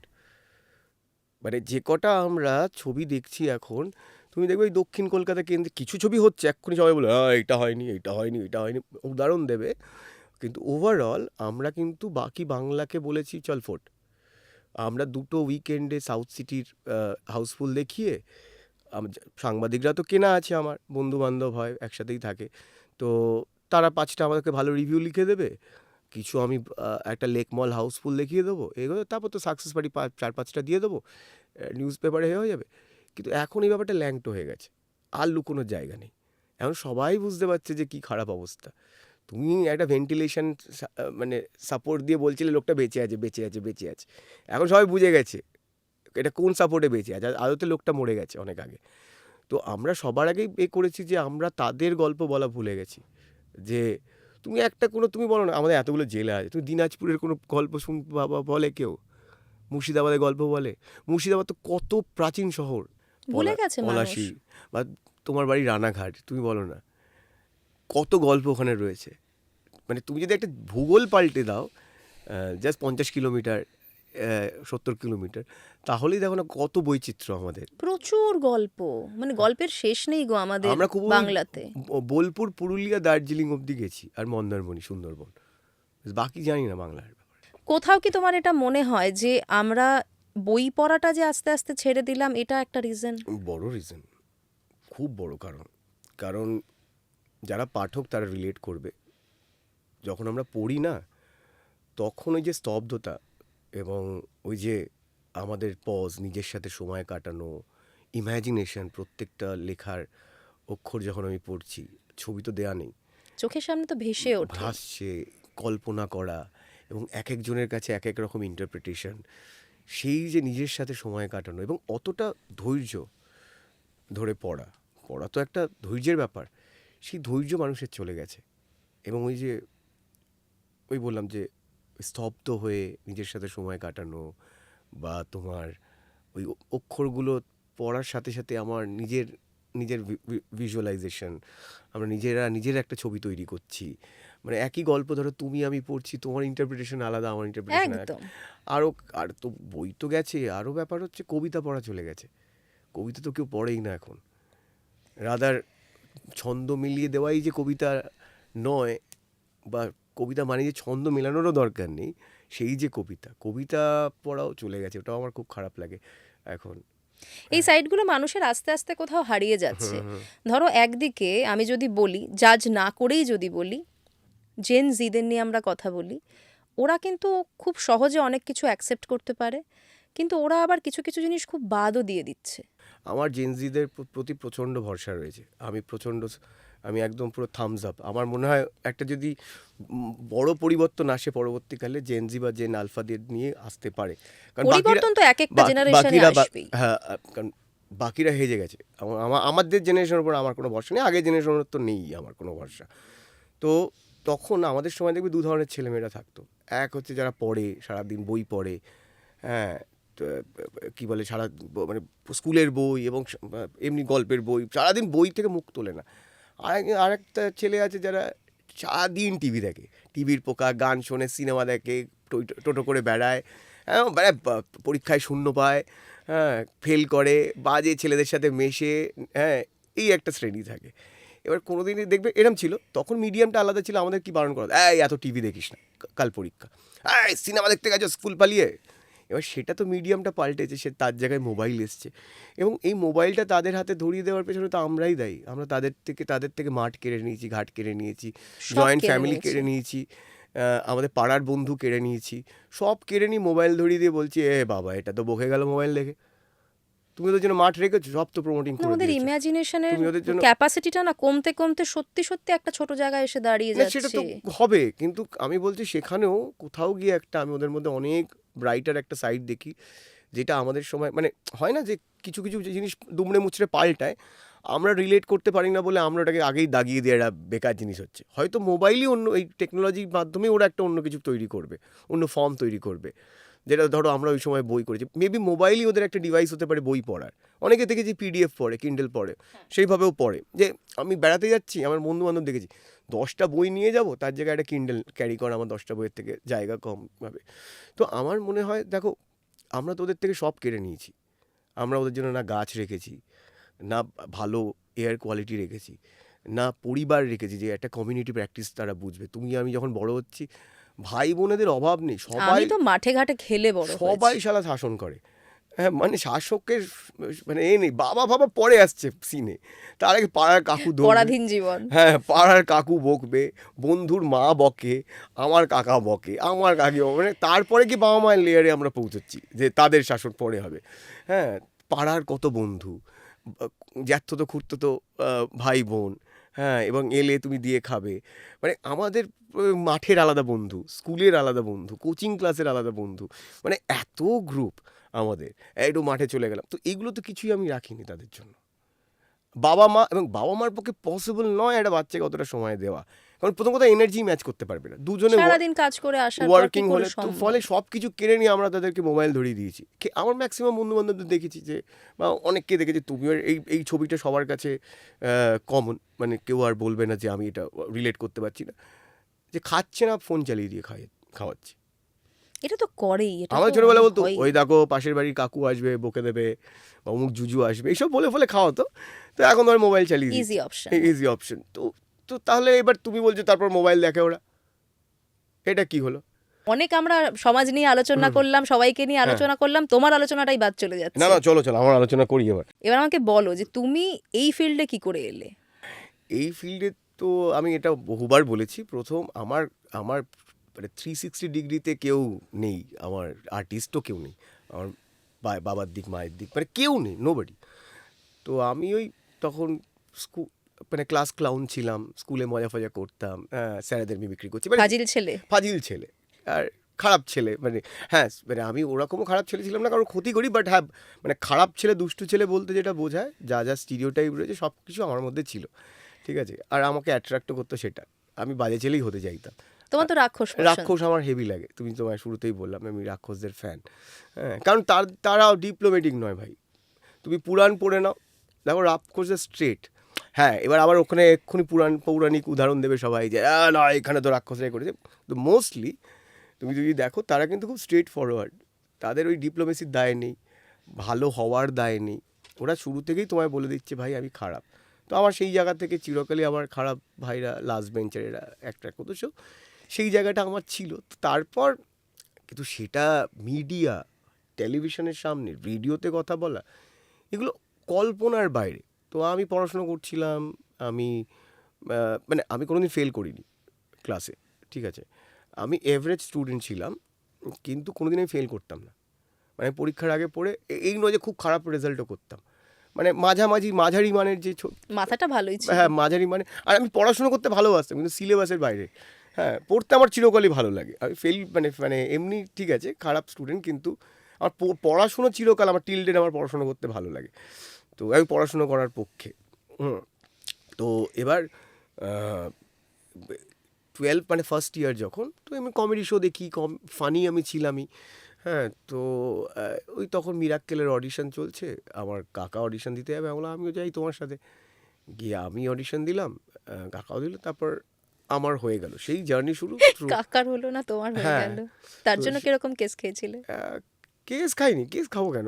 মানে হ্যাঁ, একটা তো খারাপ লাগা থাকে অফকোর্স, যে মেনলি তারই অডিশন দিতে যাওয়ার কথা, আমার কথাই নয়। আমি গেছিলাম, যাই একটু দেখবো সবাইকে, হ্যাঁ, মির্জাকে দেখবো, যদি উনি থাকেন, বা আর যারা যারা রয়েছে তাদেরকে দেখবো, মানে ওই যেরকম একটা স্মল টাউনের ছেলের হয়, ওইটুকুই আমার প্রাপ্তি। যদি ওটা দেখা হয়ে যায়, আমার অডিশনে সিলেক্ট হলাম কি হলাম না আমার কোনো যায় আসে না। তো তারপর ওটা হয়ে গেল, তারপর আমার মিরাক্কেলে মোটামুটি আমি ফুটে যাই আগে। তারপর কিন্তু মানুষের নজরে এসেছিলে তখন। হ্যাঁ হয়তো, কিন্তু মানে আমি সাকসেসফুল নই ওখানে একদমই। তো তারপর আমি অভিনয় করা শুরু করলাম, অভিনয় এবং আরও কিছু নন ফিকশন এসব করা শুরু করছিলাম। অভিনয় বলতে তখন কিছু টেলিফিল্ম করলাম, দেন কিছু ছবি করলাম। ছবিতেও খুব স্টিরিওটাইপ ক্যারেক্টার, ফানি হলেই সেই হিরোর বন্ধু হিসেবে খুব ফিট, তুমি জানো। এইটা আমি ভেবেছিলাম তোমার কাছ থেকে জানতে চাইবো যে এটার বাইরে কখনো তুমি কোনো চরিত্রের অফার পাওনি বড় পর্দার জন্য? হ্যাঁ, আমি করেছি তো। না, ম্যাক্সিমাম ক্ষেত্রেই ওই রকমই তোমাকে একটা টাইপ কাস্ট করার চেষ্টা হয়েছে। পরবর্তীকালে তো আমি করেছি, আমি অনেক মানে ছবিতে অনেক অনেক দিন পরে সেটা। হ্যাঁ, অনেক দিন পরে, অফকোর্স তাই তো। আমার ইনফ্যাক্ট অভিনয়টা ছেড়ে দেওয়া ওই সময় ওই কারণেই। তারপর টিভি সিরিয়াল করছিলাম, আমি ডেইলি সোপ করতে আমি পাগল হয়ে যাই। যে তো তখন এখনকার নিয়ম ছিল না তখন, মানে কল টাইম কখন, প্যাক আপ কখন, কোনো মানে ঠিক ঠিকানা নেই। লাইফস্টাইলও বাজে হয়ে যাচ্ছে, এবং রোজ গিয়ে মানে আমার কি বলবো, যে আমার সোলের প্রতি, আমার যে ক্রিয়েটিভ সোল, সেটার প্রতিও ওটাও হ্যাম্পার হচ্ছে আমার কোথাও গিয়ে, যে এটা কী করছি আমি। হয় না যে তুমি অপ্রিয় কাজ একটা করে বেড়াচ্ছ এসব করে, তখন আমি বললাম যে ভাই এনাফ, আমি আর করবো না এইসব ক্যামেরার সামনে কাজ ফাজ, আমি বরং একটু কোনো অন্য কিছু চাকরি বাকরি খুঁজি। যে আমার ডিগ্রি দিয়ে যদি কিছু হয় বা কিছু করে একটা, তুমি বিবিএ করেছো? বিবিএ করেছি, মার্কেটিং আমার অনার্স ছিল। সো কোনো মার্কেটিং জবস বা অ্যাড এজেন্সি হতে পারে। আমার অ্যাড এজেন্সি জয়েন করার খুব ইচ্ছে ছিল, কারণ আমার মানে সেখানে ক্রিয়েটিভ কিছু বানাবে? বানাবো, আমার এখনও বিজ্ঞাপন বানানোর আমার খুব ইচ্ছা, আজ অব্দি বানাতে পারিনি, বাট আমি এখনও বিজ্ঞাপন ও, বানাতে ওই চাই। জগতেও দেখবো তাহলে আমি আমরা বিজ্ঞাপন তোমাকে। বানাতে চাই, আপনারা যারা দেখছেন প্লিজ আমাকে একটা দুটো কাজ দিতে পারেন। তো যাই হোক, তো সেটা তখন আমি ভাবছি, আমার ফোকাস করছিলাম আমি দেখি যদি অ্যাড এজেন্সি জয়েন করতে পারি, কারণ আমি নিজে ছোটোবেলা থেকেই আমার বিজ্ঞাপন বানাতে চাই আর কি। মানে বানাতে চাই বলতে আমার বিজ্ঞাপন ভালো লাগে, ক্রিয়েটিভ অ্যাডগুলো ভালো লাগে। তো এবার তখন আমি ভাবছি যে কী করা যায়, কারণ তখন কমেডি আমি খুব পছন্দ করি, ওটা আমার স্ট্রেংথ, এবং আমি মনে করি কমেডি যত অ্যাক্টিংয়ের ফর্ম রয়েছে তার মধ্যে কমেডি সবচেয়ে টাফ। আর কমেডি তো সব লজিক চলে না, মানুষ আমায় বুঝলো না, হয় তোমার জোক ল্যান্ড করেছে, তুমি হেসেছো আমার অভিনয় দেখে, বা হাসোনি, মানুষ আমায় বুঝতে পারলো না বলে কমেডিতে কিছু হয় না। তুমি হাসাতে পেরেছো বা পারোনি। আর খুব ইজিলি বোঝা যায়, জাজ করা যায়। একটা সিনেমা হলে ঢুকে তুমি হাসির সিনগুলোতে যদি হাসির আওয়াজ শুনতে পাও, বুঝবে যে অভিনেতার কমেডি সাকসেসফুল। ওয়ার্ক করছে। আর নাহলে করছে না, মাঝামাঝি কিছু নেই। তো যাই হোক, তো কমেডি চরিত্র করছিলাম বলে আমার নেই, কিন্তু কোথাও গিয়ে কমেডিটা ওই সাপোর্টিভ কমেডি, মানে কমেডিটা চরিত্রগুলোর কোনো ইন্ডিভিজুয়ালিটি নেই, ওই নায়কের বন্ধু, সে একটা করছে। যাই হোক, তারপর আমার এক বন্ধু বললো, তখন আমি চাকরি খুঁজছি, অভিনয় করবো না। আমার এক বন্ধু বললো যে, এবং আমার কিছু বন্ধু তারা রেডিও ছাড়লো বলে অদ্ভুতভাবে, তারাও আমার বন্ধু যারা ছেড়েছিল, তখন আমি আমার বন্ধুকে বললাম আমি পারবো। আমি এমনি রেডিও শুনে খুব একটা বড় হইনি, মানে শুনেছি রেডিও, কে না শুনেছে, কিন্তু ওই হয় না যে একেবারে রেডিওতেই কাজ করতে চাই। রেডিও জকি বিষয়টা সবচেয়ে দূরে ছিল আমার, হয়তো অ্যাক্টিং করতে চাই আমি ওটাই হতে এসেছিলাম জানো তো কলকাতায়, তাই। সত্যি। হ্যাঁ, সেটা আর হওয়া হলো না। বাট মানে তুমি ভালো করছো তো, মানে এটাই তুমি স্পটিফাইতে দিয়ে দাও। ভাবছি, মানে হ্যাঁ, এখন তো সবাই করে। একদম। বাট তুমি এখন সবচেয়ে ভালো জায়গায় রয়েছো। দেখো, রেডিও তো একটা ডিভাইস ওরিয়েন্টেড, বাট তুমি যদি অডিও এখন করতে চাও, খুব ভালো সময় এটা তোমার জন্য। হ্যাঁ, আর এখন বরং তুমি আরও ট্রেন্ড একজন মানুষ। হ্যাঁ, হ্যাঁ, কিন্তু তবে লাইভ রেডিওটা মিস করবে, ওইটার ফান। এফএম আমি পাগল হ্যাঁ, ছিলাম, ওই যে কল সারাক্ষণ করছে, শুনছি। ওই যে রেডিওতে কল আসছে, কন্টেস্ট খেলা হচ্ছে, সবাই প্রাইজ দিতে আসছে, আর শ্রোতাদের সাথে না খুব পার্সোনাল সম্পর্ক হতো। রেডিও ব্যাপারটাই এরকম। রেডিও জকিদের এর জন্য মানুষ খুব আপন করে নিত প্রচণ্ড, খুব প্রচণ্ড, সহজে। প্রচণ্ড। কারণ প্রত্যেকটা দিন সে আমার ব্যক্তিগত ব্যাপারে জানে। হ্যাঁ, তো আসছি এবার। তো আমি রেডিওতে তখন আমি বললাম আমি কি করলে পারবো? কারণ আমার মনে হচ্ছিল আমি ফিট নই রেডিওর জন্য। তো গেলাম, খুব স্মুথলি আমার রেডিওতে চাকরি হয়ে গেল। তারপর তো আমার যেরকম হয় না, আমার রেডিওর ক্ষেত্রে আমি বলি এটা অ্যারেঞ্জ ম্যারেজ। মানে হয় না, একটা লাভ ম্যারেজ, তারপর তুমি ওটা ভালোবাসা হয় মানে বা আগে প্রেম। বিয়েটা হলো তারপর ভালোবাসা। তারপর আমি বললাম যে একে তো আমার আগে পাওয়া উচিত ছিল, এর সাথে আমার লাভ ম্যারেজ হওয়া উচিত ছিল। আমি রেডিওকে পাগলের মতন ভালোবেসে ফেলি, পাগলের মতন। ওই হয় না যে তোমাকে জোর জবরদস্তি অ্যারেঞ্জ ম্যারেজ হয়ে গেল একটা ঘটনাচক্রে, তারপর তুমি বললে ভাই এই মেয়েটাকে আমি আগে কেন পাইনি, এই তো লাভ অফ মাই লাইফ। তো তো সেখান থেকে রেডিও শুরু। এবার রেডিওটাও ওরমভাবেই আমার কাটে যে আমার তো চিরকাল সোজা পথের মানুষ নই আমি। তো ওই আমার যে যে জিনিসগুলো রেডিও ট্যাবু করতে নেই সেগুলো আমার করতে ভালো লাগতো। তুমি সবসময় তো একটার পর একটা এরকম ভেঙেছো এক একটা ট্যাবু, হ্যাঁ হ্যাঁ, কারণ আমার মনে হয় ট্যাবুটাই মানুষের প্রবলেম। মানে কিন্তু সমস্যায় তো পড়তে হয়েছে এর জন্য। সমস্যায় খুব একটা পড়তে হয়নি। আমি একটা জিনিস বুঝেছিলাম যে দেখতাম অফিসের কেউ না শুনলে কোনো কেস খাচ্ছি না, কোনো অডিয়েন্সে কিছু যায় আসছে না, এই শ্রোতাদের খুব একটা কিছু যায় আসছে না।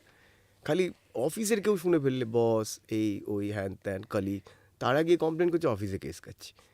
কিন্তু এমনি শুনতে পাচ্ছি না। আর শ্রোতাদের সাথে কি হয় রেডিওতে, অন্যান্য মিডিয়ামের ক্ষেত্রে আলাদা, কিন্তু শ্রোতাদের সাথে প্রচণ্ড ব্যক্তিগত সম্পর্ক হয়। মানে আমি এখনও যদি আমার কোনো শ্রোতা শোনে, তারা ওই সময় রিকল করলে বলে দিতে পারবে। আর আমি খুব পার্সোনাল ছিলাম, কারণ আমি মনে করি যে পার্সোনাল মানে আর্ট ইজ পার্সোনাল। আমার পার্সোনাল কিছু না থাকলে ওটাকে পুরোপুরি আর্ট আমি মনে করি না। ওটা গুড ক্রাফট ওয়ার্ক হতে পারে। এবং আমি চাইতাম, ধরো আমি আগের দিন রাতে কোনো একটা অনুষ্ঠান করে ফিরেছি, এই যে আমার আজকে কাশি হয়েছে বা গলা ভেঙে গেছে বা আমার হাত ভেঙে গেছে, এগুলো আমি সব শেয়ার করতে। বলতাম। আমি গলা ভাঙানি শো করলে বলতাম। আমার আগের দিন পার্টি করে হ্যাংওভার হয়েছে, আমি শ্রোতাদের বলতাম। আমি কখনো মিথ্যে কথা বলতাম না, একেবারে বলতাম না। তো কি, কারণ ওখানে বিজনেস জড়িয়ে রয়েছে। আমি ওটাও মিথ্যে কথা আমি বলা, এইটা যে আমি একেবারে ধরো আমাকে একটা আরজে মেনশন করতে বলা হয়েছে, যেটা একটা ব্র্যান্ড এসছে, এই ব্র্যান্ডটা ভালো আমাকে বলতে বলা হচ্ছে। এটা তো তোমার কাজের মধ্যে হ্যাঁ, পড়ছে। এন্ডোর্স করছি। তো সেক্ষেত্রে ধরো না আমাকে করতে হচ্ছে শ্রোতাদেরকে এই করে, এইটা ভালো এই করে বলছি। কিন্তু সেটাও তারা বুঝতে পারতো যে সায়ন এটা রোল প্লে করছে, কারণ তাকে ব্র্যান্ড এন্ডোর্স করতে হবে। কিন্তু আমি চাইতাম খুব ট্রুথফুল থাকতে আমার শ্রোতাদের কাছে। যা হতো আমার ব্যক্তিগত জীবনে আমি অ্যাড্রেস করতাম। এবং ওইটাই বললাম যে আমার বাড়ির সামনে জল জমেছে, আর রেগুলার না তারা ফোন করতো গান রিকোয়েস্ট করার জন্য, কন্টেস্টে পার্টিসিপেট করতে হতো, টপিকে কথা বলতো। হ্যাঁ, বা ট্রাফিকে আটকে আছে আমার শো শুনছে, সেখান থেকে মেসেজ করছে। তারাও যে ব্যক্তিগত অবস্থানে রয়েছে সেইগুলো শেয়ার করতে, এই যে দুদিকের একটা আদান প্রদান, সেইটা খুব মিস করি আমি এখন। যেটা ভীষণ এনজয় করতে। প্রচণ্ড এনজয় করতাম, এবং প্রচুর আমি বললাম যে তখন ওইটা আমাদের খুব মানে সিনেমার মতন 8টা বছর কেটেছে আমার রেডিওতে। কিন্তু তুমি একটা অদ্ভুত ট্রানজিশনও দেখলে রেডিওর, যখন কথা এবং গানের থেকে বেশি বিজ্ঞাপন ঢুকে গেল। সত্যি তাই, সত্যি তাই। এটা সব ক্ষেত্রেই হচ্ছে। এবার দেখো ইউটিউব এখন একটা আমরা মেন স্ট্রিম মিডিয়াম হয়ে গেছে। আস্তে আস্তে টিভি বা তোমার রেডিও বা প্রিন্ট এইগুলোর থেকে এখন দেখবে ব্র্যান্ডসও আসছে, ইনস্টাগ্রাম বা মেটা মানে ফেসবুক, ডিজিটাল প্ল্যাটফর্ম তো এখন Digital- ব্লুমিং একটা হ্যাঁ জায়গা। আসছে, তো ব্র্যান্ড আসছে। তুমি দেখবে আজ থেকে 10 বছর পর আমরা এটা নিয়েও সেম কথা বলবো। একটা ইউটিউব ভিডিও দেখতে গেলে আরে 20-25টা অ্যাড এই এখনো হচ্ছে এটা, হচ্ছে। অনেকেই এসে কমেন্ট করেন যে অ্যাডগুলো আসছে। আর না হলে এবার প্রিমিয়াম নিয়ে নাও। হ্যাঁ, কটা প্রিমিয়াম নেবে তুমি, কটা প্ল্যাটফর্মে প্রিমিয়াম নেবে পার মান্থ? তোমার তো মাস গেলে 5 থেকে 6,000, 8,000, 10,000 টাকা খরচা হবে। তো তুমি কোথায় যাবে? তুমি 10,000 টাকা দেবে শুধু এন্টারটেনমেন্ট কনজিউম করার জন্য, যেখানে আমরা কেবল লাইন কনজিউম করার লোক, আমরা মধ্যবিত্ত শ্রেণী। সত্যি যে তাই। 200 টাকায় 100 চ্যানেল দেখতাম আমরা। তো সেখানে আমি প্রত্যেকটা সাবস্ক্রিপশন কীভাবে দেখো আমাদের মধ্যে ইনজেক্ট করে দেওয়া হয়েছে, আমাদের কিন্তু বোঝাই যাচ্ছে না। অ্যাটলিস্ট 3টে সাবস্ক্রিপশন সবার রয়েছে, পার মান্থ 1,500 থেকে 2,000 টাকা সবাই দিচ্ছে। কিন্তু আমাদের ওটা গায়েও লাগছে না, আমরা গায়েও লাগছে, ফিলও করছি না। ফিলও করছি না। তো ওটাই বললাম যে তো রেডিওর ক্ষেত্রে যেটা হয়েছে বা টিভির ক্ষেত্রেও হয়েছে, বা আর সেটা হবে, ওটা বিজ্ঞাপন কোথাও গিয়ে তো এটা ব্যবসা জড়িয়ে রয়েছে। যে ধরো না আমিও আমার একটা পডকাস্ট করছি, তুমিও করছি, এই যে এতগুলো টিম মেম্বারকে তোমাকে চালাতে হচ্ছে বা আমিও চালাচ্ছি, তো কোথাও একটা গিয়ে আমার তো স্পন্সর লাগবে। অ্যাপার্ট ফ্রম অ্যাডসেন্সের টাকায় টিম চলে না, কিচ্ছু তুমি হবে জানো। না, কিচ্ছু হবে না। হ্যাঁ, তো সেই জায়গা থেকে ওই তারপর তো আমি দেখলাম যে রেডিওটাও কোথাও গিয়ে স্ট্যাগনেন্ট হচ্ছে, তখন আমার মনে হলো যে এবার শিফট করার সময় এসেছে বলে তারপর তো রেডিও ছাড়লাম। রেডিওটা অ্যাকচুয়ালি তোমার এই যে আস্তে আস্তে মানুষের মন থেকে সরেও গেল, এটার রিজন হয়তো মোবাইল চলে আসা, ইউটিউবের চলে আসা। ইউটিউবে চলে আসা এবং রেডিও নিজেকে ইনোভেট না করা। যেরকম আমি খুব বেশি বিদেশ যাত্রা করিনি, তো আমি লন্ডনে গেছিলাম তো একবার, আমার পয়সায় নয়, প্রডিউসারের পয়সায়। তো প্রযোজকের একটা সিনেমার শ্যুট করতে। তো তখন গিয়ে আমি বললাম যে আমি এখানকার রেডিও শুনবো। আর আমার মধ্যে আমার ইনফ্যাক্ট আমার রেডিও ক্যারিয়ারেও আমার প্রচুর বিদেশি রেডিও, ইন্টারন্যাশনাল রেডিওর প্রভাব বেশি দেন এখানকার রেডিও। আমি অন্যান্য পডকাস্টেও বলেছি আমি মানে ভীষণ হাওয়ার্ড স্টার্নের ফ্যান, আমার গুরু যদি বলতে পারো, যে রেডিও পার্সপেক্টিভ বা রেডিওর অ্যাপ্রোচ আমার জীবনে পাল্টে দিয়েছে।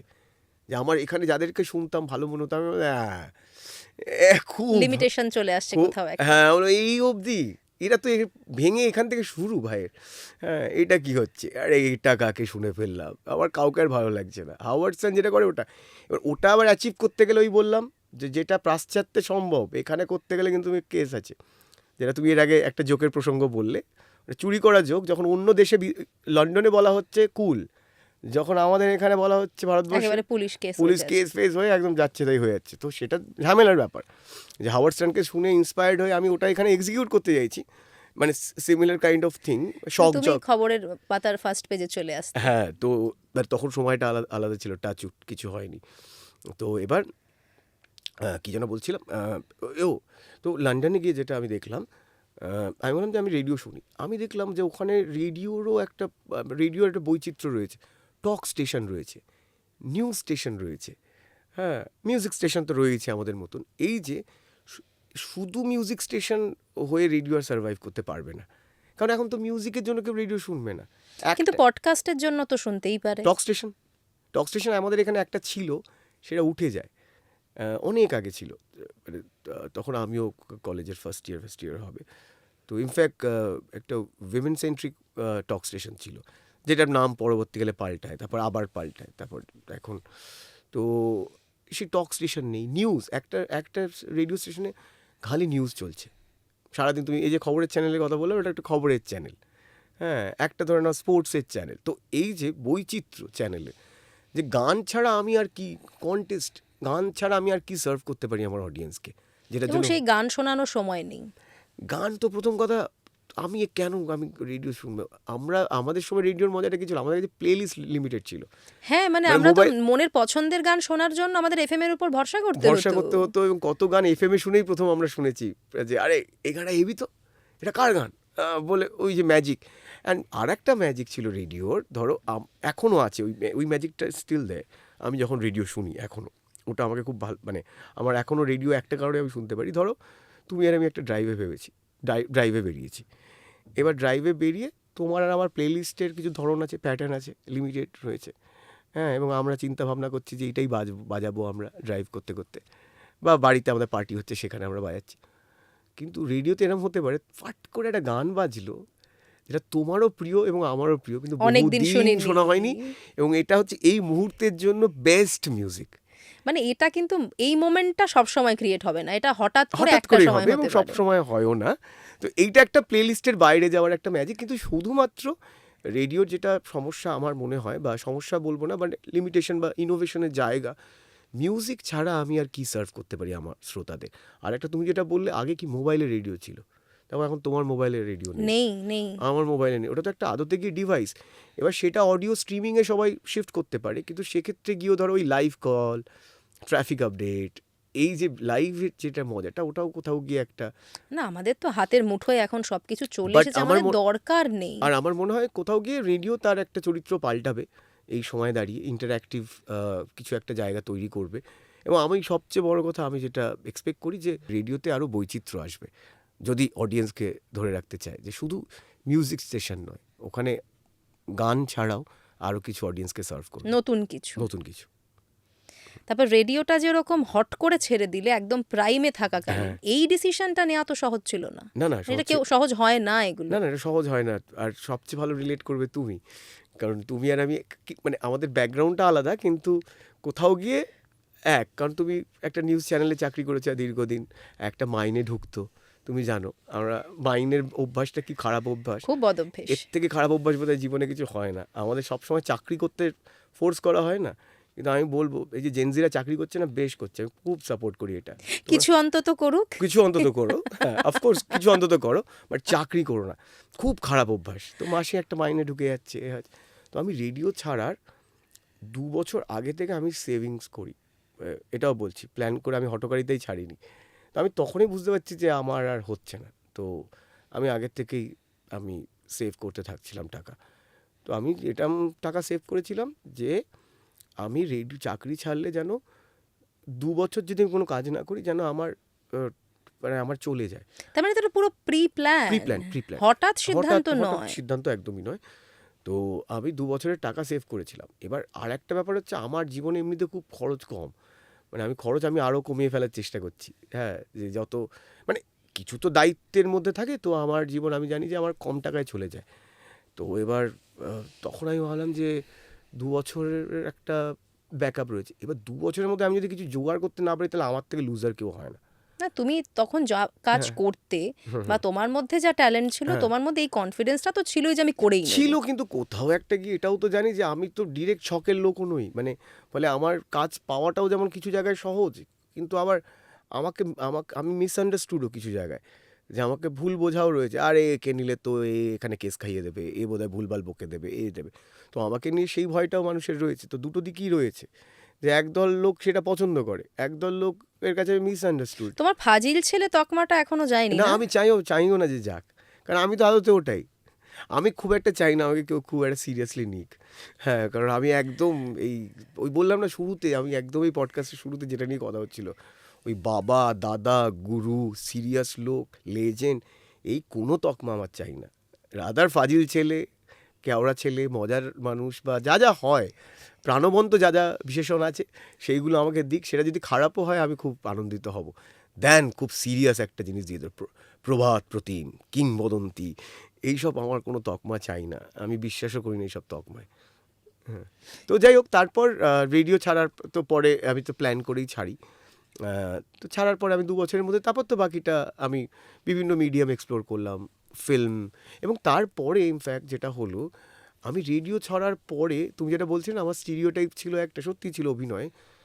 রাদার রেডিও ছাড়ার পরে আমি যে কাজগুলো করি সেইগুলো রাদার আমি অনেক অভিনয়ের যে অনেক রকমের, এবং আমার স্টিরিওটাইপ থেকে বেরিয়ে আমি অনেক অভিনয়ের কাজ করি। হ্যাঁ, তো সেক্ষেত্রে আমি সবচেয়ে যে মানুষটার কাছে থ্যাঙ্কফুল সেটা হচ্ছে প্রদীপ্ত ভট্টাচার্য। তো উনি প্রথম আমাকে এই যে স্টিরিওটিপিক্যাল সায়ন তার বাইরে প্রেজেন্ট করে। ইন্দ্রনাথ একদমই। তো তখন আর কি মানুষ মনে, হ্যাঁ এটা কি হলো ব্যাপারটা, সায়ন করলো। কারণ ইন্দ্রনাথ নিয়ে মানুষের যে কল্পনা ছিল না, আমি অনেকেরই আর কি এটা নিয়ে খুব সংশয় ছিল আমি করতে পারবো কিনা। এই যে তুই যে তকমাটা দিলে ফাজিল ছেলে, আমি দিইনি, না তকমা না, মানে তুমি যেটা বললে আমি সেটা বললাম। ঠিকই একদম। আমি বিরোধিতা করছি আমি তোমার সঙ্গে কথা বলে বুঝতে পারছি যে ফাজিল ছেলে নয়, প্রচুর ডেপথ রয়েছে। না আমি বিরোধিতাও করছি না ওটার।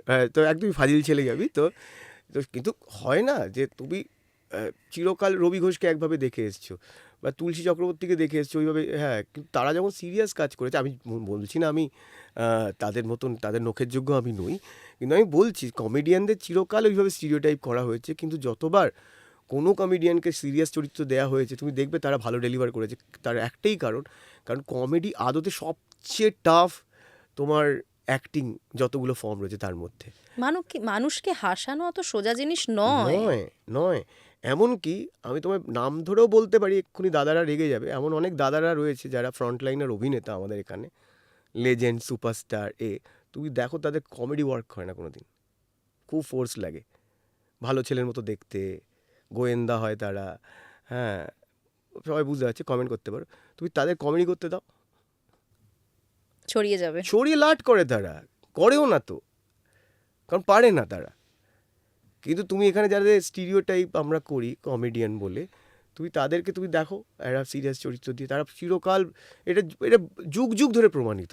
এটা আমরা প্রত্যেকবারই দেখেছি, মানে একদম চিন্ময় দা থেকে সুভাষিস দা থেকে শুরু করে প্রত্যেকের ক্ষেত্রে। হার্ভার্ড করার সময় সবাই সুভাষিস বাবুর অভিনয় দেখে চমকে গেছিল, আরে উনি ওটাই ছিলেন, তোমরা কাস্ট করোনি কোনোদিন, বুঝতে পারেনি।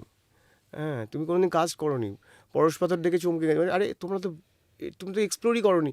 কারণ ওই যে তোমাদের মাথায় ডেটা ড্রিভেন বিষয় রয়েছে, খোপের ঢুকিয়ে দিয়েছো একজন আর্টিস্টকে, যে তো পরাণবাবুর কথা যদি বলি, কত পরে তাকে আমাদের ইন্ডাস্ট্রি খুঁজে পেলো বা একটা ঠিকঠাক জায়গাটা পেলেন। মানে তার তো যৌবন কেটেই গেছে, তাকে তো আমরা দেখিনি যৌবনে তার অভিনয়। পরাণদা এসেছিলেন, মানে আমার সৌভাগ্য এখানে এসেছিলেন, ওই রকম মানুষ হাতে গোনা কয়েকজন। হ্যাঁ, এবং আমিও পরাণদার পন্থী ওই জায়গা থেকে, আমি গুরু মনে করি, হেভি মানুষ। এবং উনিও দেখবেন বলছে আমার খুব একটা বয়স্ক বন্ধু বান্ধব নেই, বলেছিল না? একদম। আমিও সেই কারণে মানে রাখি। উনি একদম আমার সঙ্গে যখন কথা বলেছেন, উনি প্রায় ঘন্টা 6 এখানে ছিলেন। হ্যাঁ হ্যাঁ হ্যাঁ।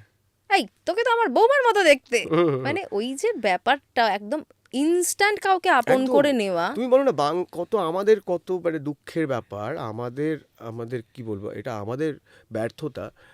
পরান্নার মতন অভিনেতাকে আমরা কোন বয়সে গিয়ে এক্সপ্লোর করলাম, তার যৌবন আমরা দেখিনি অভিনেতা হিসাবে। সত্যিই তাই। 20 থেকে 30 পরান্নার কোনো ডকুমেন্টেড হয়তো আছে, কিন্তু সেইভাবে নেই। 30, 40, 50 না, অনেকটা বয়স থেকে উনি মানুষের কাছে যে হ্যাঁ। বড় পর্দায় যদি আমরা ধরি, মানুষের কাছে অনেকটাই। টেলিভিশনে অনেক পড়ে। তো এইগুলো তো বলছি, এগুলো তো আমাদের তো যাই হোক। তারপরে আমাকে ধীরে ধীরে তারপর আর কি ধরো সবাই একটু অন্যান্য চরিত্রে কাস্ট করে বা পছন্দ করেছে। তো ওই ইন্দ্রনাথ হিসেবে সবার একটা আপত্তি ছিল, কি করে এটা হতে পারে, ওই ওই ফাজিল ছেলে বা এর থেকে এরকম একটা আমাদের স্বপ্নের নায়ক কী করে হতে পারে। তো যাই হোক, তারপর হওয়ার পরে সবাই অ্যাকসেপ্ট করেছে। আমিও খুব চিন্তায় ছিলাম। তো তারপর দেখলাম যে সবাই, তারপর থেকে তো টুকটাক আমাকে অন্যান্য চরিত্রে সবাই কাস্ট করে। বিরহিতে একদম অন্যরকম বিরহিতে চরিত্র। বরং আমার রাধা বিরোহী আমার জন্য খুব কঠিন চরিত্র ছিল। ইন্দ্রনাথ আমার কাছে সহজ ছিল, এটা আমি এর আগেও বিভিন্ন ইন্টারভিউতে বলেছি। কারণ ইন্দ্রনাথের অনেক কিছু আমার মধ্যে রয়েছে, কারণ আমি ওইভাবেই বড় হয়েছি। হ্যাঁ, ইন্দ্রনাথের ফ্যান আমিও। তো ওটা আমার কাছে অনেক, আমার কাছে আমি এমনি তোমার কাছে পরিচিত। মানে আমি ব্যক্তিগতভাবে যেরকম, সেটার সাথে ইন্দ্রনাথের অনেক মিল রয়েছে।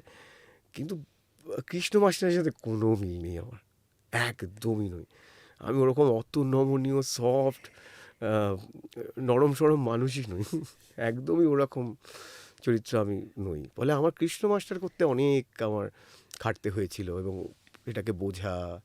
এবং বিশেষ করে বিরোহী 2, ওখানে কৃষ্ণ আরও একটা গ্রে দিকে ঢুকে যায়, মানে এবং এমন এমন জিনিসপত্র ওর সামনে ঘটতে থাকে।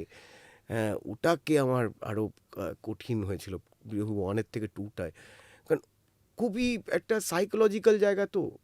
ওই ওখানে যে ড্রামাটা ছিল, যে তুমি কে ঠিক না ভুল কি, মানে সবকটা সবটা ক্যারেক্টার ফুটিয়ে তোলা অত ইজি। আর সবকটা ক্যারেক্টার গ্রে। এই যে আমরা বলছিলাম জাজমেন্ট, যে ওখানে তুমি বুঝতেই পারবে না কে ভালো কে খারাপ, কেন করছে।